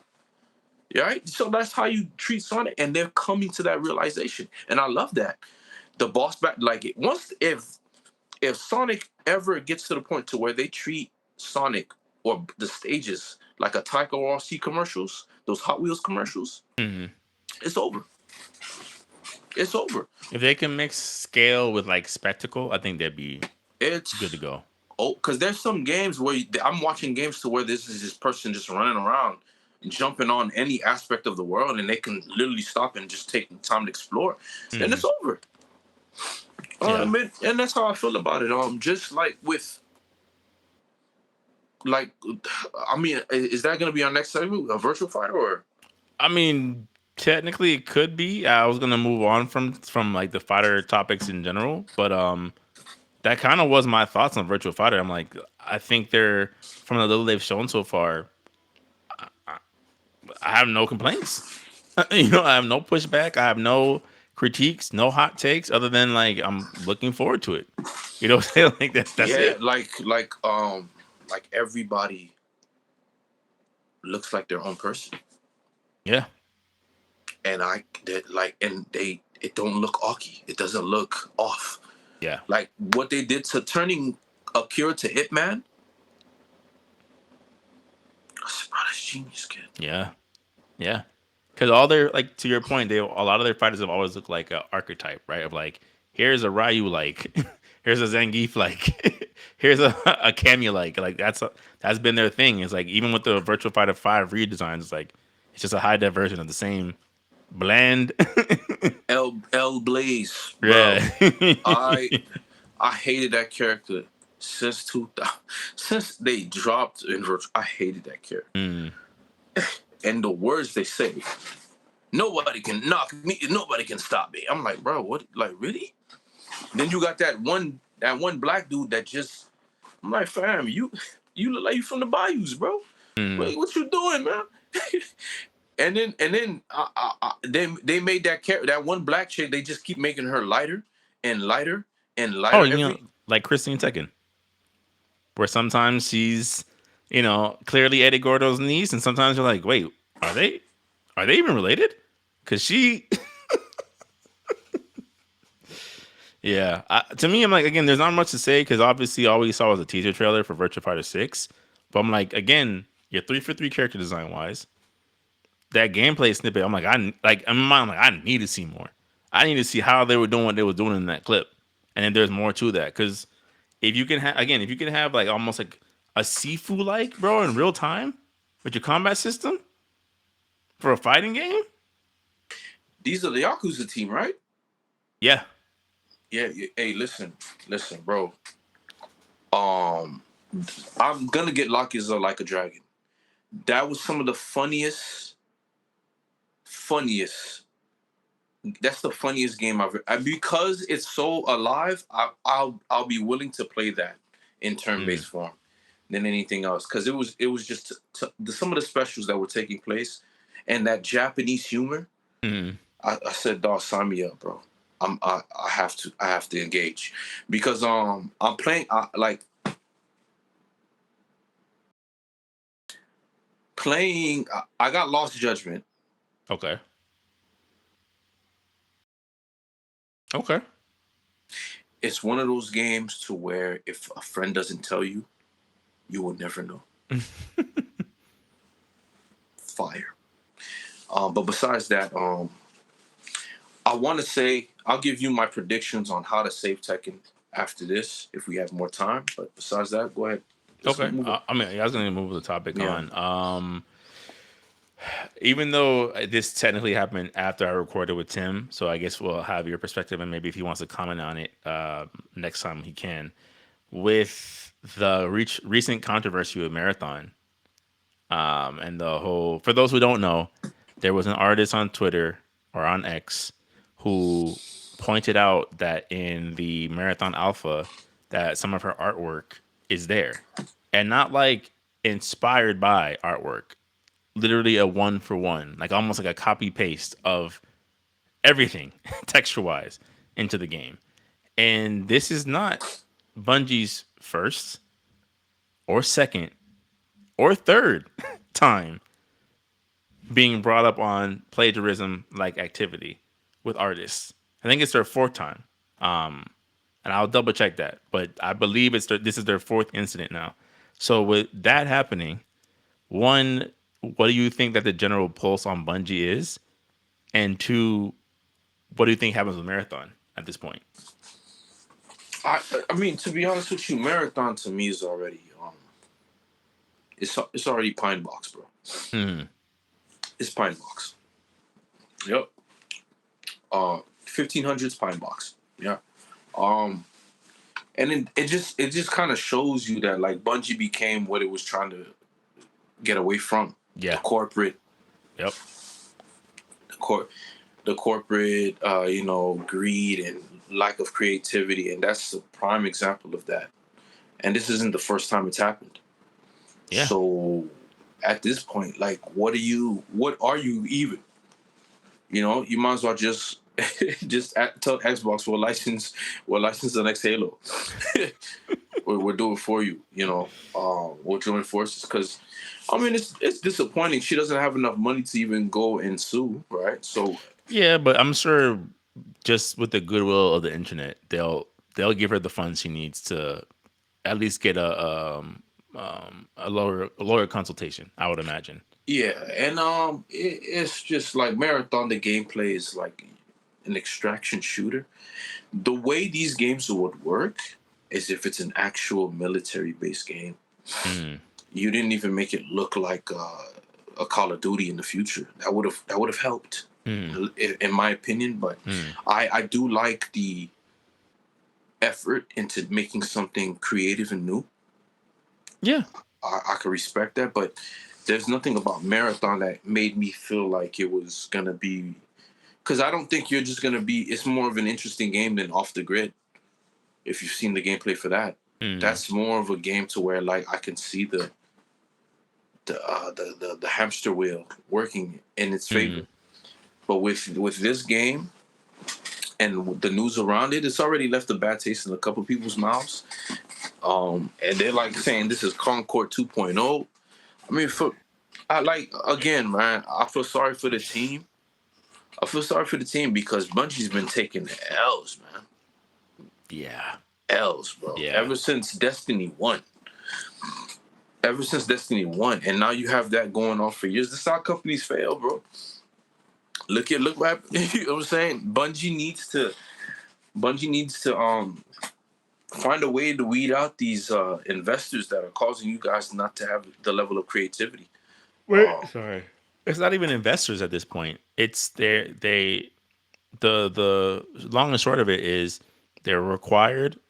They were acquired by Sony for the tune of a couple $1 billion, and Sony wants a return on their investment. And so far, they have not been able to get a return on their investment.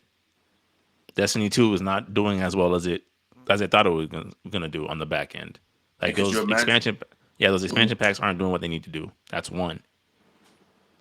Marathon is looking, like you said, more and more and more and more like a game that's not. First of all, it doesn't look finished. That's been my biggest thing. I'm like, this doesn't look like a game that's coming out this fall to me.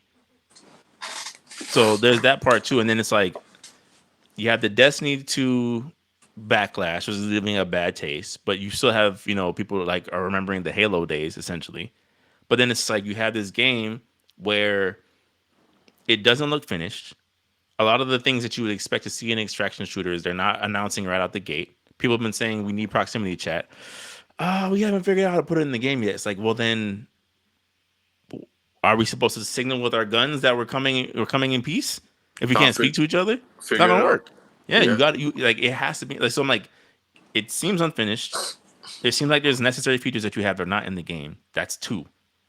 Three, it's a new shooter IP, mind you, in this market where extraction shooter or not, the hero shooters, pretty much any shooter is gonna have a hard time going against the one free to play ones that exist, or the two the established audiences for certain other shooters. I'm like, what are you doing with this game that's gonna pull me away from whatever else I'm playing right now? Yeah, like okay. So another thing is marathon is not even what it was. You Right. changed the entire It's not even the concept. game that you initially put out So anymore don't either. call it marathon. Yeah. Call it something else. I It mean, doesn't. you saw what they put in the chat. Call it Art Raiders. Yeah, just call it art raiders. You still art, you know. Um, It's any mistake. This is a pattern at this point.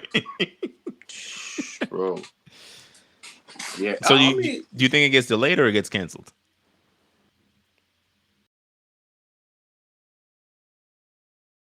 cancel, Canceled. cancel because you already took that loss with Concord. This is looking like a Concord number two, or it's going to be a slow death Concord Hmm. because this game coming out on all platforms. I don't think so. At least Okay, not yeah. initially. I could be. Someone's probably gonna correct me like I'm wrong, but I don't think so. Pine box, pine box, pine box, pine box, pine box. Because it's okay. What like even the trailer 17 versions of the same. I to me, I thought I was watching Love, Death, and Robots, and I was just this should have just been a Love, Death, and Robots episode, Mm. and then call it, give that man his Oscar, that that director, give him his Oscar, and then Mm. call it a day because like the whole. I'm like, what is this, Yeah. bro? What the Yeah. heck is this? And then another thing that got me, it's not even what marathon you could have filled the void of what people were looking for in Mass Effect. You could have filled the void of what people were looking for in the Halo game. Mm. You got all this abundance of space sci-fi that you could have made a mystery again and brought forth interest. Then Sony people in goodwill would have already gravitated towards it and give, oh, you see Marathon? Yeah, bro, let's do it, man. But it has nothing to do with anything that you Bungie has created. It Mm. doesn't even. It should have just been a new game, a new IP. So you attaching it to Marathon, thinking that it would propel people's interest because it was an already existing IP, is working against it. Right. Could you imagine It's if I making things said? worse. Yeah. Could you imagine if Doom came back and instead of Doom, it's a blonde dude with blue eyes and blue hair, blue eyes and blonde hair and blue eyes, and he shoots out paint. But I mean, to your point, that's been one of the critiques with this Doom that just dropped. Of like, it's a good game, but it's a departure from the last Doom. Of like, they're not sure what genre Doom falls into these days. I think that's a better uh, form of creativity because they need to beat the game. You feel me? It's Mm-hmm. one of those things to where like, okay, you ain't beat the game yet.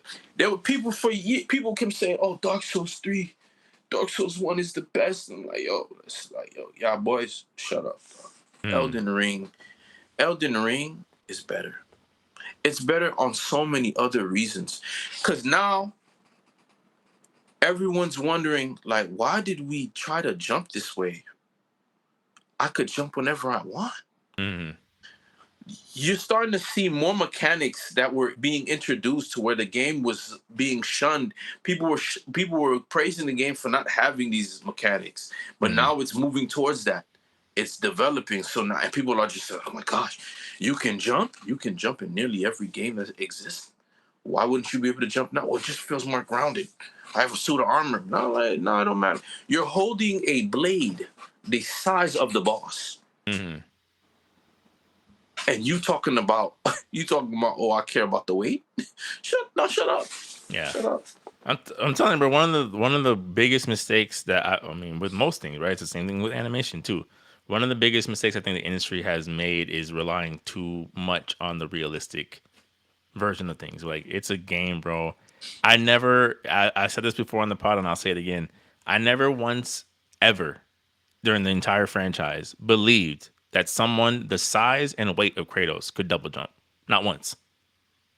But it didn't break my immersion. You know what I'm saying? I'm like, there's no doubt in my mind. I'm like, there's no.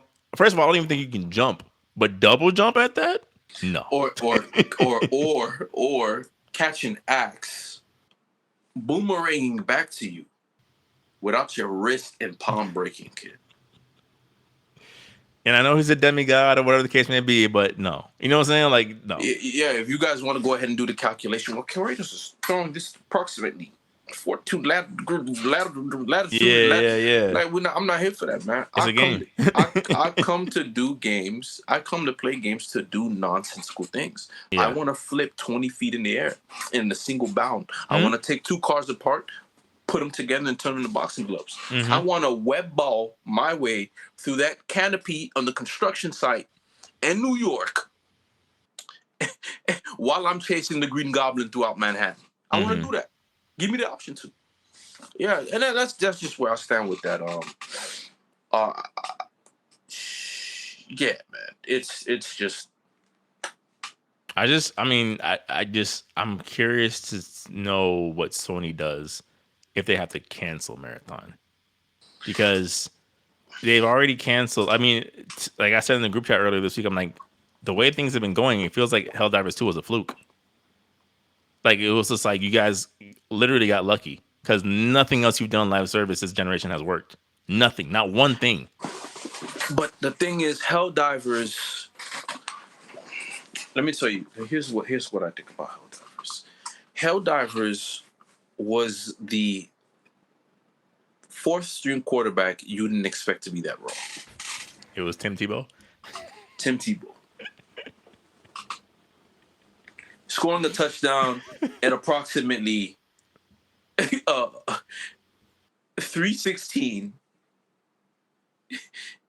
clock 316. They 316 yards away from the touchdown. Mm, That's what that was. That the golden ratio moment, aided by Jesus Christ himself. right. Aided by Jesus Christ himself. Throw 77 yards while wearing the number 7. In the seventh state. Coincidence? I think not. Yeah.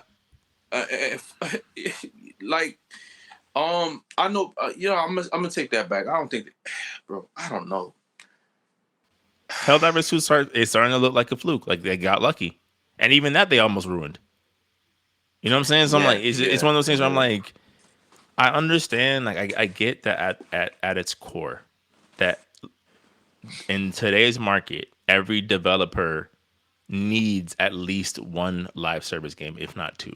That's just how it works. We're seeing that the margins of profit between game cost and marketing versus received revenue is shrinking and shrinking and shrinking. It's costing more to make games, and they're not bringing as much as, or the amount of surplus has gone down. So I get the idea of building a live service, but like I've said before, I think they would have benefited more of just building onto an existing IP that people were already on board with.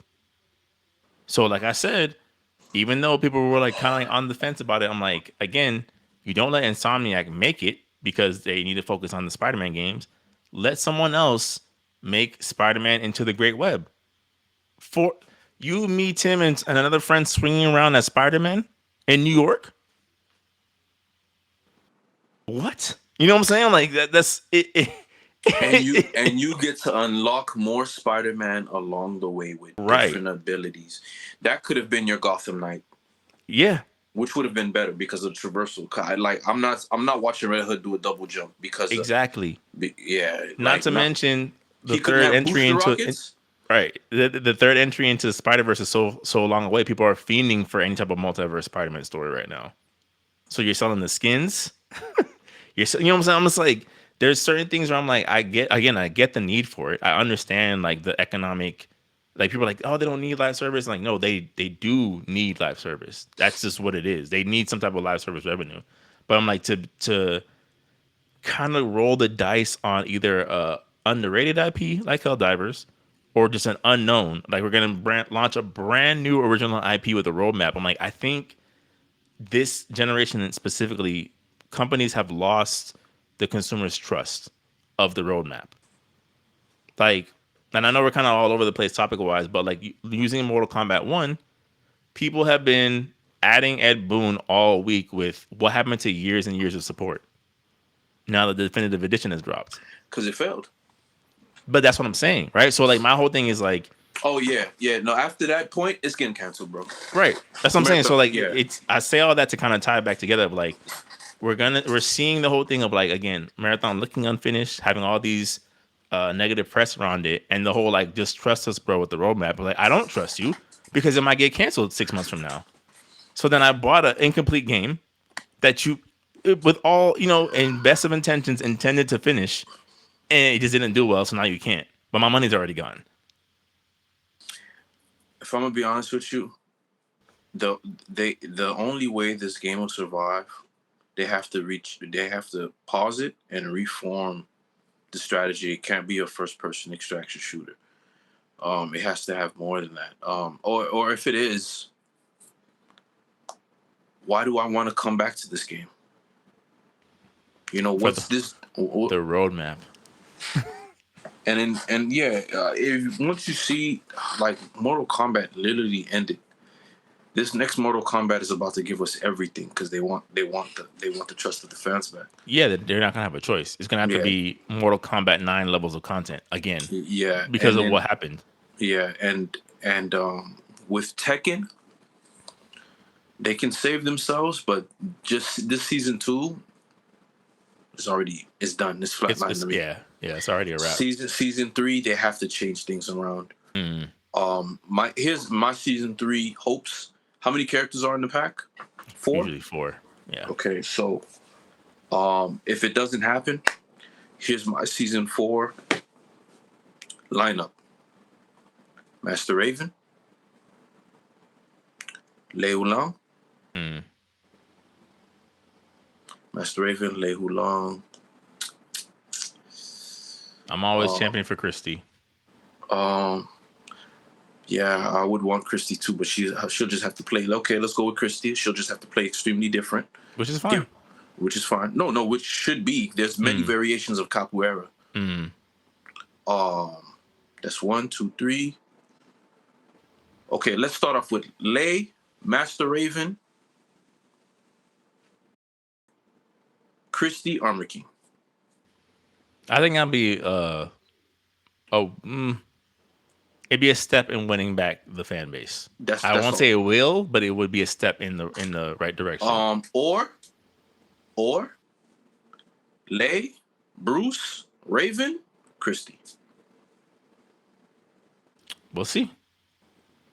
Because obviously they're not going off of fan feedback. Cause that's a way more appealing um season pass, especially with the new designs and however they decide to do them. I think I'll be looking more forward to that than anything.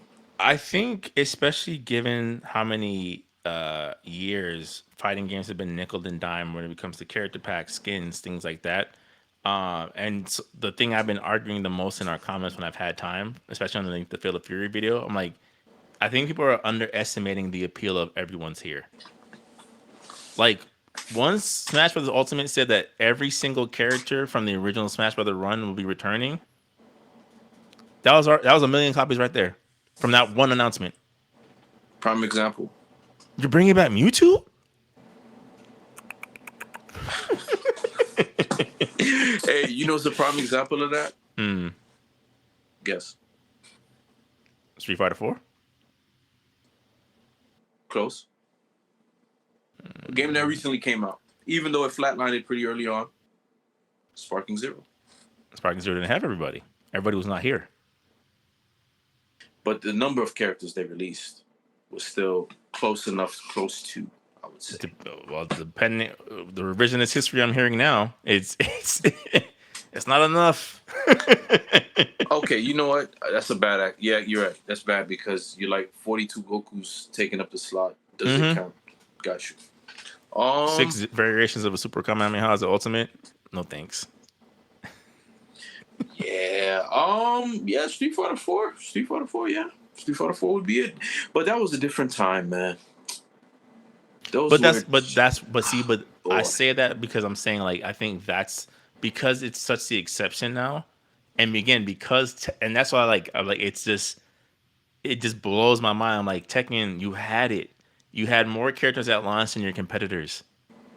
If this was going to be the cumulative Tekken experience over a couple of season passes, where you get to Street Fighter 4 Arcade Edition, Ultra Street Fighter 4 like roster, you win.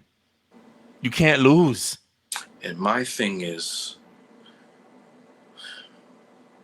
yeah, you definitely can't lose. You can't lose. And my thing is the Tekken tag characters that only show up in Tekken tag. Y'all need to get rid of that. I need to put that down. I need to put that down. You Um, see how it didn't benefit you to have Fatal Fury characters, not Fatal Fury characters, but Final Fight characters, not a Street Fighter. mm, And you're in the city it takes place. But that's something you can forgive them on. But at the same, like after that, Haggard did make his way into some games, so he's not. It's not like he can't come back. yeah, You he's know? even referenced in Street Fighter 6. I'm Yeah. just saying. I'm just saying. Like generally speaking, it's like this idea of even with the release of Capcom Fighting Collection 2, and people are like doing backflips just to be able to see Capcom vs SNK 2 again. Why do you think that is? It's the roster. Everyone is here. Marvel vs. Capcom 2, we put in all the sprites. All the sprites. Even the Everyone ones is we, here. Even the even ones the, that we even Morgan from 1992, she's in here. they drew her one time. And just turn the saturation up with every installment. 32p. Yeah. That's what I'm saying. I'm like, I just think that's the whole thing of like, I think because we've gotten so far away from that in the fighting game community, it's like that's how it's a cheat code. That's how you win. And I just feel like these games now are like they're just that's not what they're doing. I don't even know how we got back to Tekken. What were we talking about before Tekken? We were talking about Bungie, not Bungie and Sony and That's crazy. yeah, But yeah. to put a lid on the marathon thing, I would not be surprised if it gets canceled. I just don't know what happens then because at that point Bungie would have gone 0 for 2 so far. Yeah, that it's looking like a horrible investment. Either they resell it. But who's gonna buy it at this point? At this rate, I should say. Oh,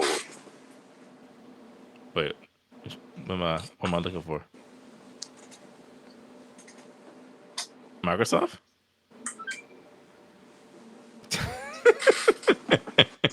why not? I I'm just mean, you saying. did all this to get away from them. You could not live with your failure. So what did that bring you? Back to me. Oh Yeah. my gosh. No, Yeah, yeah. Microsoft is going to be singing Tom Petty during that board meeting.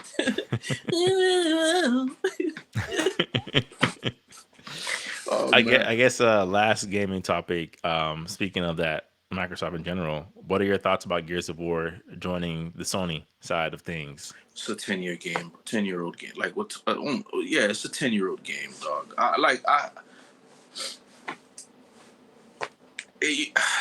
It's like okay, I could get mad, but I'm like that game is like 10 years old, dog. Right? You say that until we get Gears of War day one. That's Microsoft.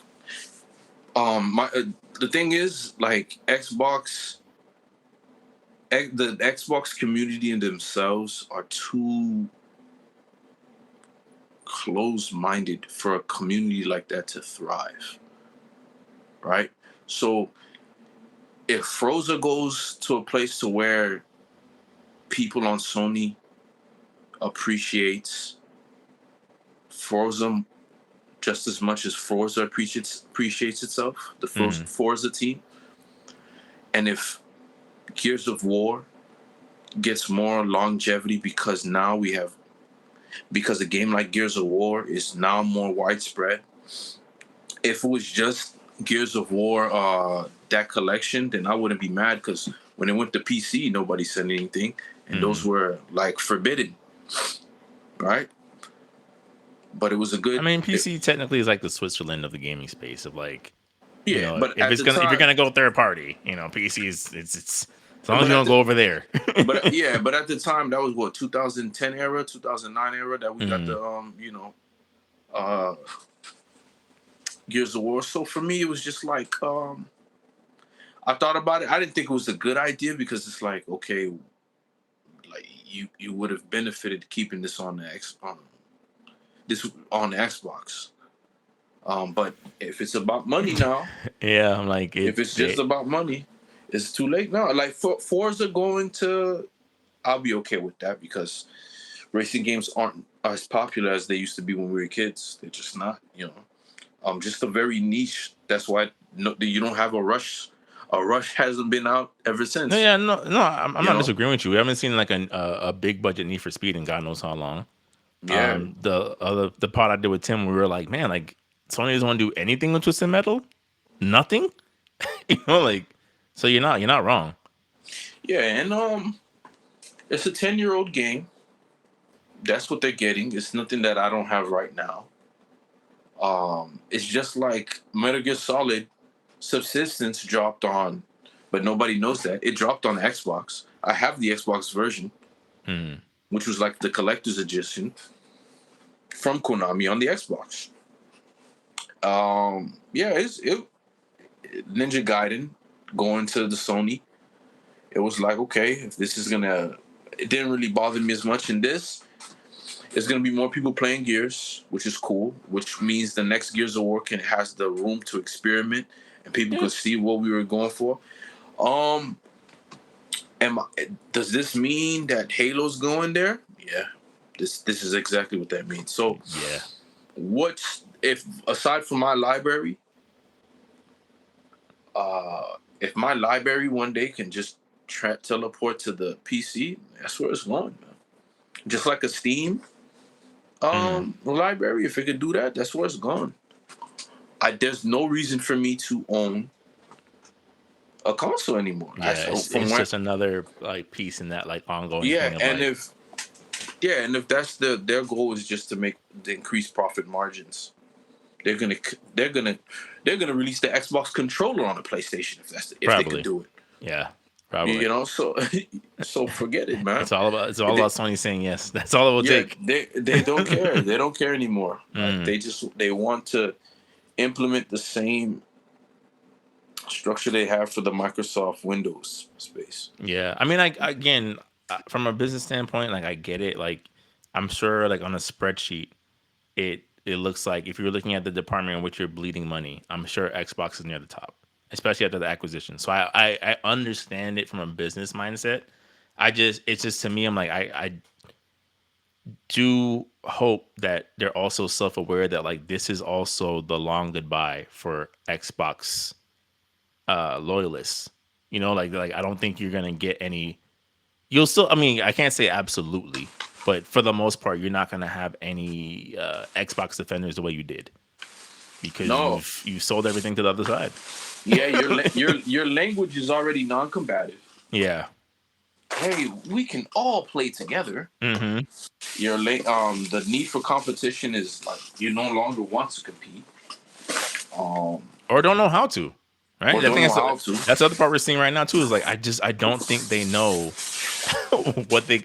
It's like I said last week. I'm like look at the difference between last pod to now. From here, it went from you explaining to Tim and I what Phil Spencer's plan might be to now it's like never mind. That just shows that there's nobody in one accord at that over there at No, that moment. at all, at all. Yeah, so It's all chaos. somebody's decision's getting overridden every other week. Let me not resign. Let me play, be a team player and pretend. Yeah, I like what you're Yeah, that's doing. a great idea. We'll raise our prices. Okay. Yeah, what's her name, man? She is probably Sarah Sarah Bond is Bond. probably. Oh man, because every time I look at her, I'm like, yo, she looks stressed, dog. Probably. You know what I'm saying? And Phil Phil Spencer got losing it. weight every time he hops on camera. I'm like, I don't think that's a change of diet. I think that's Yeah, Phil. Satya got him on call. But for our last topic for the night, we're in charge of the PSS approved this week because we're the two that know the most about it. and we didn't do it justice when it was actually announced, so it only felt right to do it now. But JoJo's Bizarre Adventure, one more again. They get in part 7, Steel Ball Run. Widely regarded by most of the JoJo community as one of the best overall stories in JoJo. One I which I would agree with having read it. You know, it's basically JoJo's version of Around the World in 80 Days, with just Araki's trademark, man, that's an Araki character. It's essentially when it comes to this new universe. So S rank, based on what you know about JoJo's Bizarre Adventure, what you know about like the rebooted universe, where now we're getting introduced to another Jonathan and another Caesar, essentially. What are your thoughts about horseback and the Wild Wild West, and like how do you feel like this was just a natural progression of all things JoJo? It's definitely an unpredictable setting. For sure. That's one. I do miss the Fist of the North Star inspired characters. Mhm. I mean, I they're kind of there, but Yeah, in a different way. yeah, I miss that aesthetic as far as the physique. Mm, Because it just made things more hilarious to me, man. yeah. Um, versus Zoolander Araki style inspired. um, Now I don't know much about Steel Ball Run. I kind of kept myself away from it because Mhm. that's the best part of a JoJo's Bizarre Adventure story is because it's a bizarre adventure Yeah. and the things that you would think would not be possible in this world are absolutely possible, and it makes 100% Yeah, and it's sense. explained perfectly. It's the weirdest thing, bro. It's the And strangest and thing. that's what I love, man. I love watching Pornograph going to the barber shop, right? And the barber, is giving him a nice shave, and it happens to be the Anubis blade. And in that, I love when the camera pans out. Yeah, man, I'm ready to give you the haircut you always wanted. And the I love that the characters stating the obvious. I'll give you a real close shave. I love it, man. Mm. I love the fact that I could read a letter and a 1911 Smith just show up to shoot. I love it. I love the fact, dog, that I could get a whole bunch of knives thrown at me while time is frozen, get hit with it, survive because I decided to collect a couple of magazines from. I love it. I love the fact that I love It's the.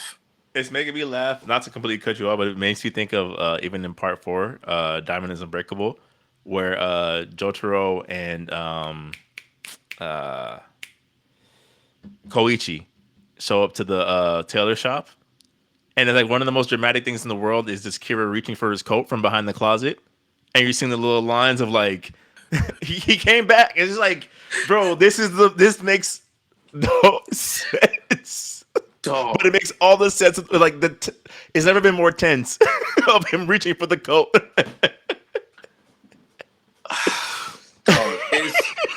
It's it's journal. No, it's Mista Arbacchio and what's his other name with the plane pilot? Narancia. Narancha reading that letter and then stomping the dude out. And Abakio takes a little. It takes a little sip. Dog, it's oh my gosh, man. It's just one of those things to where you just have to. Okay, I'll give you another one. It's the prison. It's I'm in locked behind bars, and then everybody just starts to get on 10. This Mhm. starts to dial up. The police guard starts to go, hey man, pretty good joke. I hope you make it. And he literally trips him so he can hit his face on the spike that's sticking out of the wood. That's what I love about this, and I want to see more of. Right? It's I will say, out of my many years of reading manga and consuming anime, this next to the Four Kids introduction of One Piece was the biggest 180 for what I ended up watching. Because I remember, because again, JoJo is old. JoJo is from the Dragon Ball era, the Yu-Gi-Oh era. Like, it's been around for a long time. It just didn't get animated until much later. And it's like, I just remember through the years of like seeing JoJo, of like, yeah, I know the whole punch panels and things like that. But I'm like, man, these dudes are making some very sus poses. This looks crazy out of context. Like just the way they, like. But then when you watch him, like it's actually one of the most masculine things ever, which makes it even crazier. Of like when you're seeing clips, you're like it doesn't make sense. But I promise you, when you watch it, it makes all the sense in the world.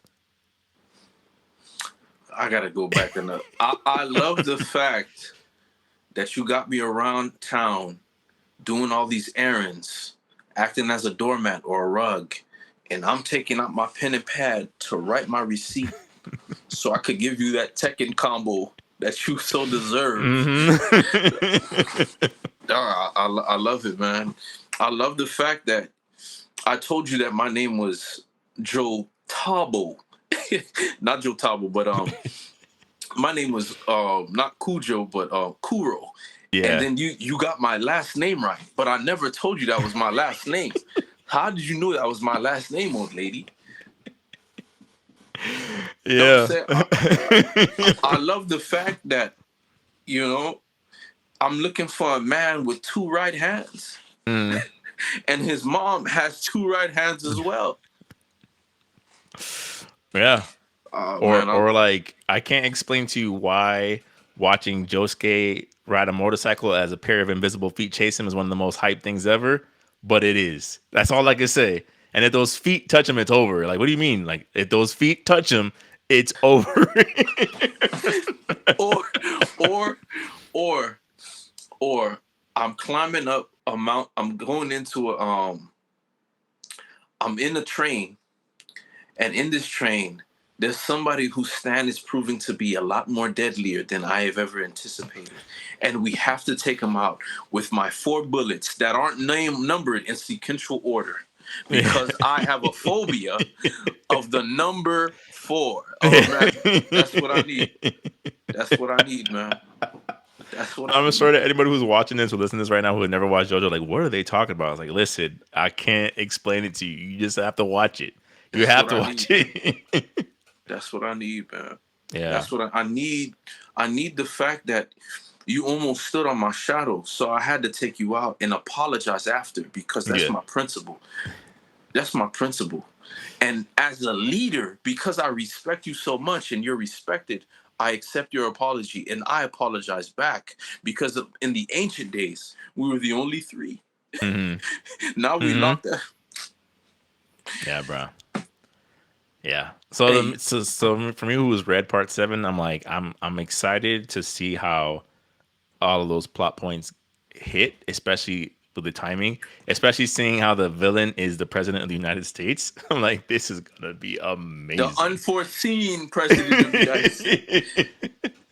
This is gonna be hilarious. Same reason why Metal Gear Solid Rising is Metal Gear Rising is such a staple now. Yeah, while all the memes are like classics now. Like it all is like, well, given the state of events. But yeah, to me, I'm like part seven. It's like it's there is a part of me that's always gonna kind of like wish that Araki hadn't completely abandoned the original JoJo timeline. Like it's because essentially Stone Ocean reboots everything basically. Like it creates like an alternate universe, and it's like, well, yeah, technically in the world that we knew, all of your favorite characters are dead, pretty much. So like him kind of going in that way, like always kind of set me off a little bit. I'm like, I get that seven is in a separate, it's a different world essentially, starting like its own universe. But I'm like, I've never been a fan of like, oh, his name is Jonathan and his name is Jonathan too. He's just all, like it's just like for what? Yeah, it's super confusing, right? Somebody Yeah. who wants to get into it. Um, yeah, like do it like Marvel. Like there's certain things you got to give American comics, Western comics praise for. And then some things, I guess you can see where no, you got to read this issue of Batman. This storyline is, you Right. know, Where they overdid it. Where you're just like, where I don't they know what the timeline is. What holds weight across these six different what's versions of the Batman story? what's the difference between Marvel and Marvel Knights? Yes. Yep. What's Yep. the difference? Yeah, what's the difference between the Ultimate Spider-Man and Spider-Man? Why is he Ultimate now? Right. Is he spectacular? Is he amazing? Yeah, Like what's the difference between Imperfect Hulk and um the Ultratastic Fantastic Four? Like, what's I yeah. don't know. Yeah. No, I agree with you. I just think like it should because to me, I'm like I haven't read part 8. I'm not, or part 9. I think some of the plot premises I was like that's a little bit too weird even for my taste. With some of the character things, but I just kind of feel like I'm like it's just again it's amazing to see how long JoJo has lasted, Mm. and of course there's gonna be memes like there is in every part. But I'm like I just wonder how much longer it will continue to hold weight in everyone's eyes.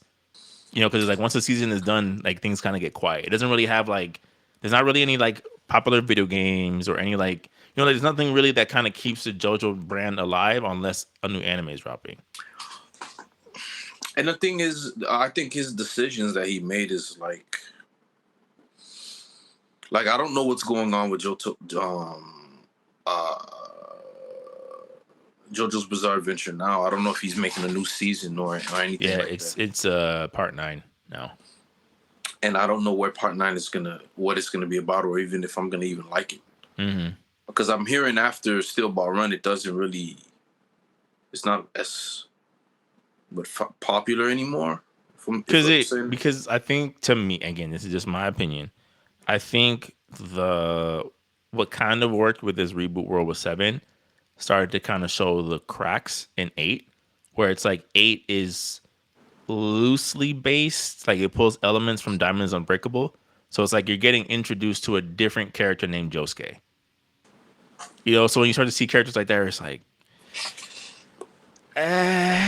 I like the original Josuke. Like it's you start to kind of like hit there. Whereas like with okay, Jonathan and Caesar, it's like it's a little bit more open because depending on who you talk to, a lot of people don't really like the first two parts of JoJo's Bizarre Adventure. Like the most, I'm like, oh, just start with Stardust Crusaders. Start with Stardust Crusaders. It's like you can't start with Stardust Crusaders. You kind of have to. I You kind of actually, have to watch all of it. I actually love Phantom. What Phantom is? Blood. Yeah, I actually love Phantom Blood. I love Phantom Blood, and and like people are like, yo, Jonathan is such a there's just Jonathan is such a flat character. I'm like, no, he's not. He's actually very deep. He wanted to beat the crap out Mm-hmm. of Dio. That was my Mm-hmm. favorite part of that season when they Mm-hmm. were acting like they were best friends. Mm-hmm. That was I'm like, yo, I can't stand this guy. Yo, I love that. Mm-hmm. He was very deep, man. Sacrificing his life and then the way he went out was like, yo, bro, I think he's dope. I love that season. I didn't know where it was gonna go. Now you got the no Speedwagon Foundation. Oh no. Yeah, I think it again. I could be wrong. I think what it is like when you see what JoJo like when you see JoJo in like clips, pretty much, and you're seeing the stands and you're seeing this and all that, and you start from the beginning and they're speaking in like old English, and it's like starting in the 1860s. You're just like, huh? Is this the same? It's like, yeah, it is. It is. It's a period piece technically. Like I think that kind of throws people off. But I agree with you. I'm like, I don't think that the first two parts are bad at all, I and they're not love that them all. long. Mm-hmm. Like, especially Phantom Blood. Like Phantom Blood's like 10 episodes. 10 It's episodes. not even that long. Yeah, And then it goes into Joseph Joseph's then it goes story. to Joseph's Mm-hmm. story. And Mm-hmm. which is like, yo, are they the same one? Yeah. Um and then there's things that I would love to had seen with the Pillar Men, because like even though they don't exist, but the mask, what happened to the mask now? And the Mm. arrows that used to find somebody, what's going on with that? Does that ever get explained? No, because it's a new universe now. So that's what I'm saying. There's certain elements that carry over. Like I think the stand arrow still exists in the universe. Yeah, in the new universe. I think even the mask does too. But I think the mask does something different now. It doesn't turn them into vampires, if I Mm. remember correctly. But But yeah, I don't know. Like I think it's just it's interesting concepts. Like even the way, because I guess like slight spoiler for part 7, it's like they have a aspect of it where essentially, even though it's not a one for one, they have a corpse that's worth a lot because it's technically the corpse of Jesus. So each part of the body bestows a different like miraculous ability onto the person that's wielding it. Okay. So it's not literally Jesus as we know, but it's like like his backstory aligns with the Jesus story, but Mm-hmm. it's just called the corpse or like the holy something. Like I think like the holy Okay. corpse, and it's just Okay. like, huh, that's kind of odd. And then of course, in typical JoJo fashion, when it's explained, you're like, okay, Okay. like okay, Okay. So All right. Well, yeah, I am it's kind of curious to see if the viewing audience is as receptive to it as the reading audience is, because I kind of feel like people who watched Stone Ocean liked it better than people who read Stone Ocean. Like even though it's probably not anyone's favorite JoJo part, I'm like I think the reception was generally better than when it was just in the manga form. I think as long as they don't have record Ragnarok animation, they'll be fine. Please, Netflix, please, Yeah, because please. everybody picking up game on the. I'm seeing memes on this all the time, like, Yeah, and then you just got the lines moving in the background. I'm like, oh, this not working. Pokemon not even doing this no more. Y'all better yeah. step it up. You know what I'm saying? Yeah, man, and that's how I feel. I'm excited, man.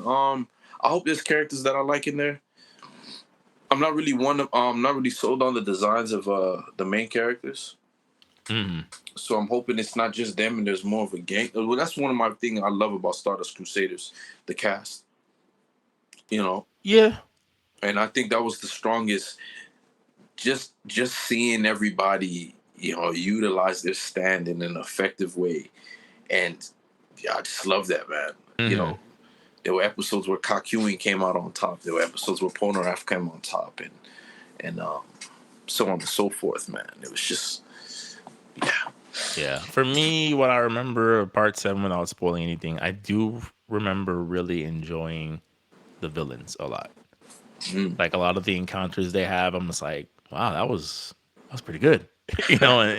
And again, I think the main villain, the president, is like, bruh, is So give me a list because my favorite is Kira. Kira, uh it's Kira, then Dio. I would put Dio than Kira personally. You put Dio, then Kira. Yeah, because like even though Kira is a good villain, like if you look at the range of things Dio has done, bro, I get you. he's a I get. genius. He has Yeah. all the memes,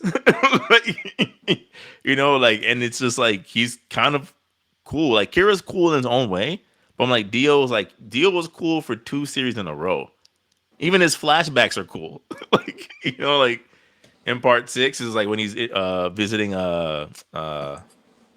what's his name the priest um Um, Poochie. Poochie. Yeah, even when he's visiting Poochie, it's like there's just something about Dio that's like it just he's he wastes no screen time. Pretty much is what I'll say. Like, so that's why he's my favorite. But I will pick. I mean, again, Kira's number 2, so like I'm not too far off from what where you're Man, at. Kira. To me, Kira was like, man. Oh, what's that, dear? I hear you. Oh, son, how are you? Dog. Dog comes back Yeah. as you've been with the hair slicked Hmm. back as Patrick Bateman from American Psycho.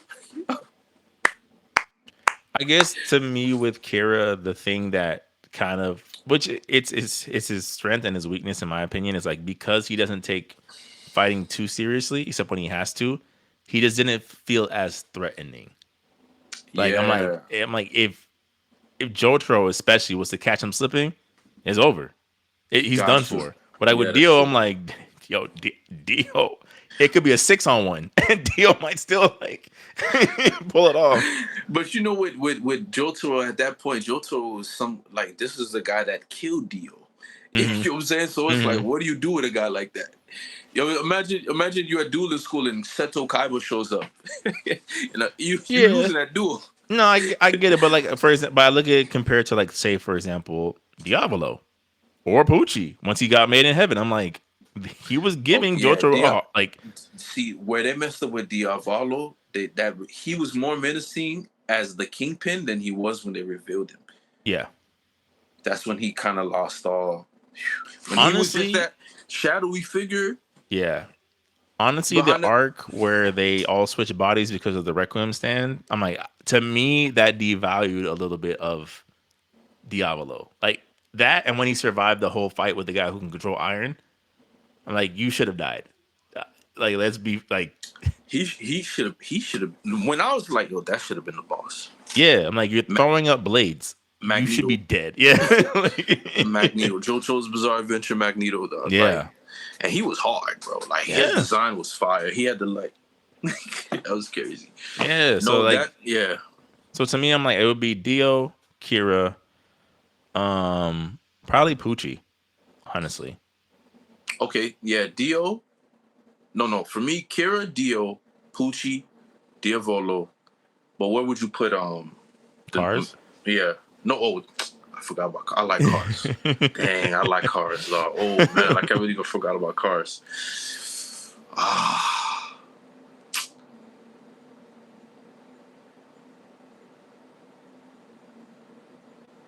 okay, Hmm.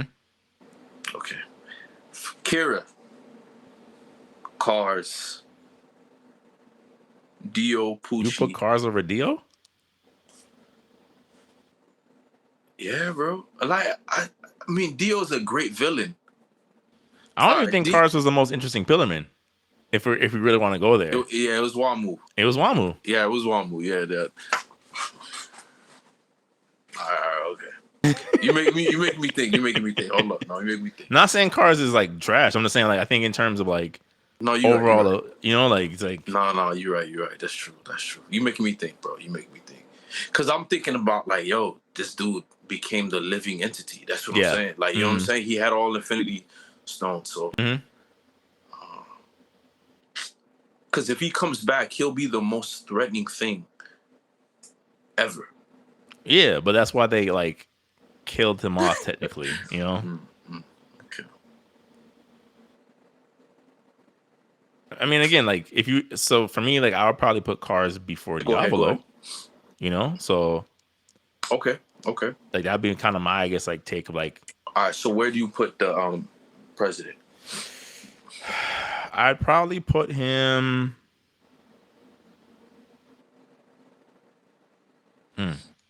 Maybe on par with Poochie.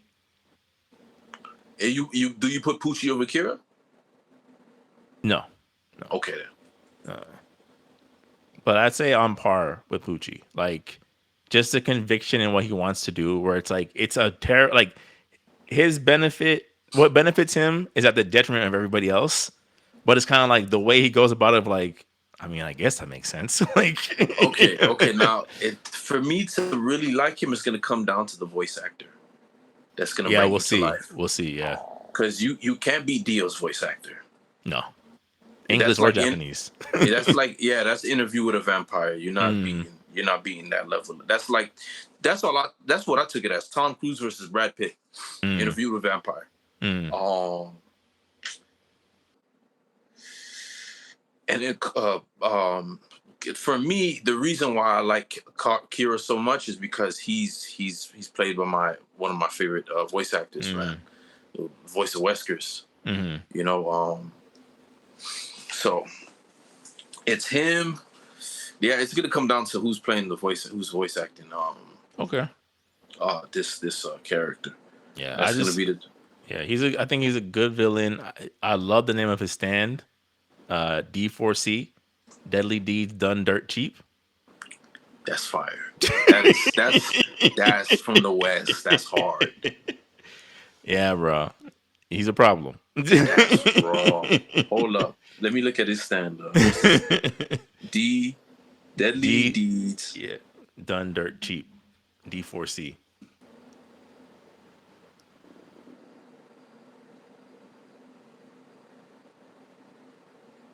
Oh man, I'm liking this. Yeah. I'm liking this guy already, man. Yeah. Yeah. Oh, his stand look Oh, hard. dirty deeds done dirt cheap. I'm sorry, not deadly deeds. Dirty deeds done dirt cheap. His stand looking game. His stand got different modes. Yeah. Oh, he got one of those stands. Yeah, but even his stands, again, without spoiling anything, his stands power up is like it's explained. It's not just one of those things that kind of just happens. Like I think that's one of the knocks with some of the earlier JoJo parts. Like certain things kind of just happen at some point where I'm like, pretty convenient, pretty convenient. You know, like what's his name? The little boy having weather reports stand disc in his head, right where Poochie's about. I'm like, pretty convenient. All right, Emporio, you got it, I guess. You know, like there's certain things like that where I feel like with this was like, all right, the way it was kind of like put in place, I'm like, okay, that makes sense. I can't really argue that. And then even the Jonathan in this universe, like his stand is extremely broken. Extremely broken. Really? Yes.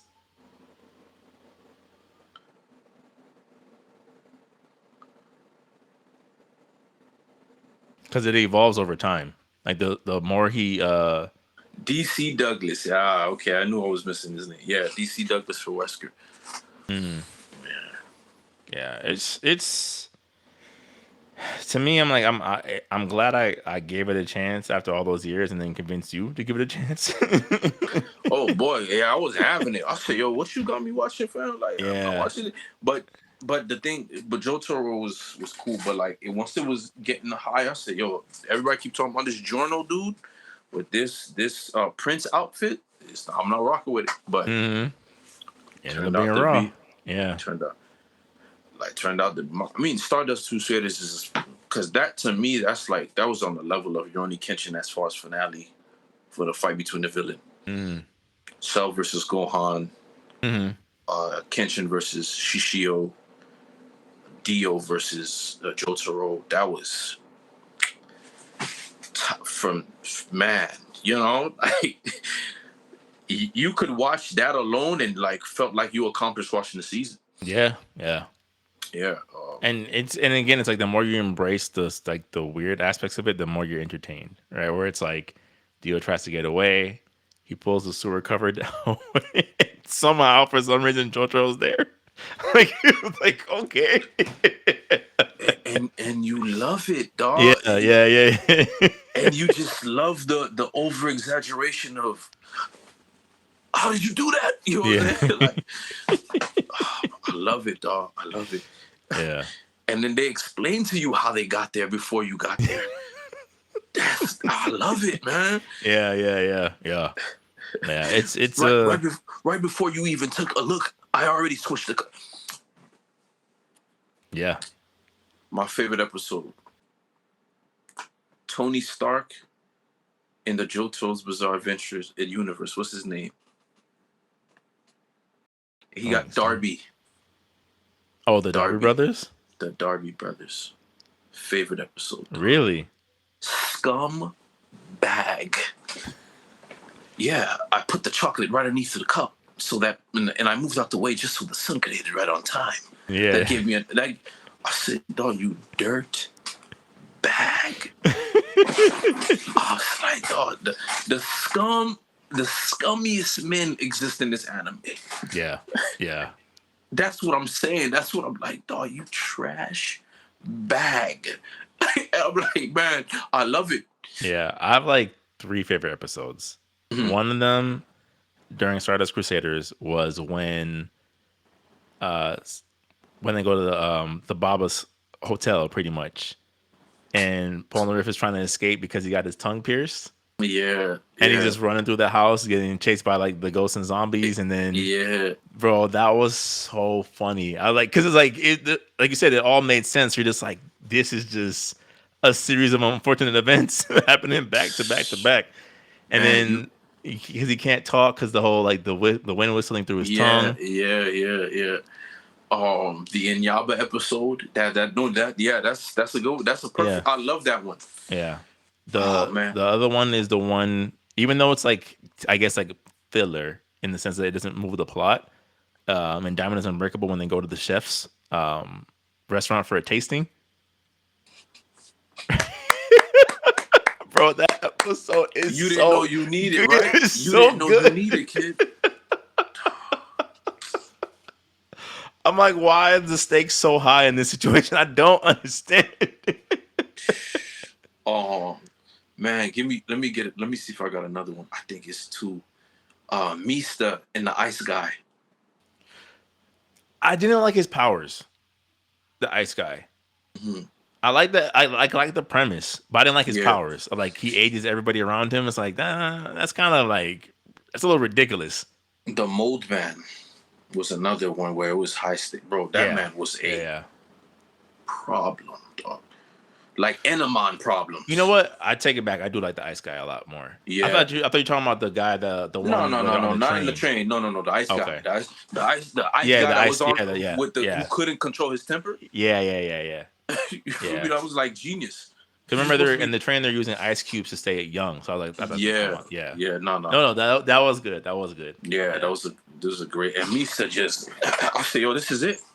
My boy gone, bruh. Mm-hmm. You, oh, the Hugo episode when they go into the mirror.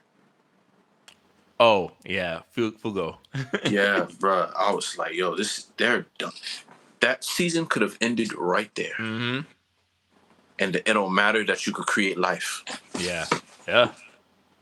And then you got, oh man, there's a lot of good ones in that episode, bro. Golden Wind, not for nothing, has a lot of bangers, bro. Yeah, Like Golden Wind does have a lot of to bangers, man. me, one of my favorite episodes is with the couple, the two dudes, Yeah, yeah, and one yeah, has yeah. the one that has the shark that like, Hmm. bro, and he's like having the shark is like hiding in the soup and like grabs Jorno like by I'm like, this is peak writing. Okay, okay. You know it's peak writing. I go on Xbox Live, right? I'm on Xbox Live, and the boy like, yo, man, you better watch out. Make sure you don't drink that. It could be a parked car in there. I'm like, what the heck are they talking about? I watched the episode. Hmm. Watch a man slip some couple of ice cubes. That's cars, and guess what they do? They expand and Yup. you're so because that's so hard. I'm like, yo, if they do a movie on this is gonna put all. This is just gonna make a. This has got to be done by A24 Hmm. Hmm. production. That's the only production that are allowed to take place. That'll be their version of a superhero film. It would need to be the directors from Everything Everywhere All at Once Yeah, directing a it JoJo's has. Bizarre Yeah, Adventure yeah, yeah. No, has movie. to, has to. Yeah. But yeah, that's it, man. Stuff that you didn't know you needed, man. Of course, the notorious Dio versus Jotaro. Or even That even Iggy versus the Hawk Iggy versus the Hawk. Oh, the boat stand. That was another favorite one of mine. from That part Abe, four. Oh, the boat. The boat. Yeah, yeah, yeah. The perverted gorilla with the. bruh. I was like, yo, where is this going, kid? Then Hmm. the gorilla showed up with the magazines. I said, yo, homegirl. I said, this better not be Berserk, dog. This better not be Berserk, fam. Thank God for Jotaro to show. Hey, Yeah. monkey, you seem to be a little out of your comfort zone. I just love that, dog. And the wit of Jotaro, man. Yeah. And Kakyoin. I mean, of course, Kakyoin, that episode with Kakyoin finding out what Dio Stan does. Hmm. Oscar nominated. Hmm. That was like man, when TN was preventing Cell from Hmm. that's what that felt like, dog. You was just looking at TN like, bro, you got my respect if you don't do nothing else in this Yeah. You know what I'm saying? But Yeah, yeah. we could wrap Yeah, up, we could wrap man. up. We could wrap up. We could do that JoJo's Bizarre Adventure segment later, dog. Yeah, yeah. Before Steel Ball Run drops. Yeah, no, for sure. Like a Yeah, whole we like could do little that. retrospect would be dope. Hopefully by Yeah. then we can get Tim to catch up, actually Yeah. watch it. But if Yeah. not, we'll just do it ourselves. But with Yeah. that, ladies and gentlemen, this has been the blue version of Press Start Select Podcast. Hmm. The backlog years. Thank you guys for tuning in for part two, technically. And hopefully along the way you've seen why we call the episode the backlog years of like we're not buying none of this new stuff. And I got a whole catalog of games I have yet to beat, and I will be beating in this downtime. I'm not spending $500 for my sons to share a Switch. To share A a digital Switch to download. a digital download. Yeah, man. Forget it. But Forget ladies it. and gentlemen, I am Antonius the Gamer, Super SSS rank. Press start select podcast. Please make sure to like, subscribe, comment. We appreciate y'all.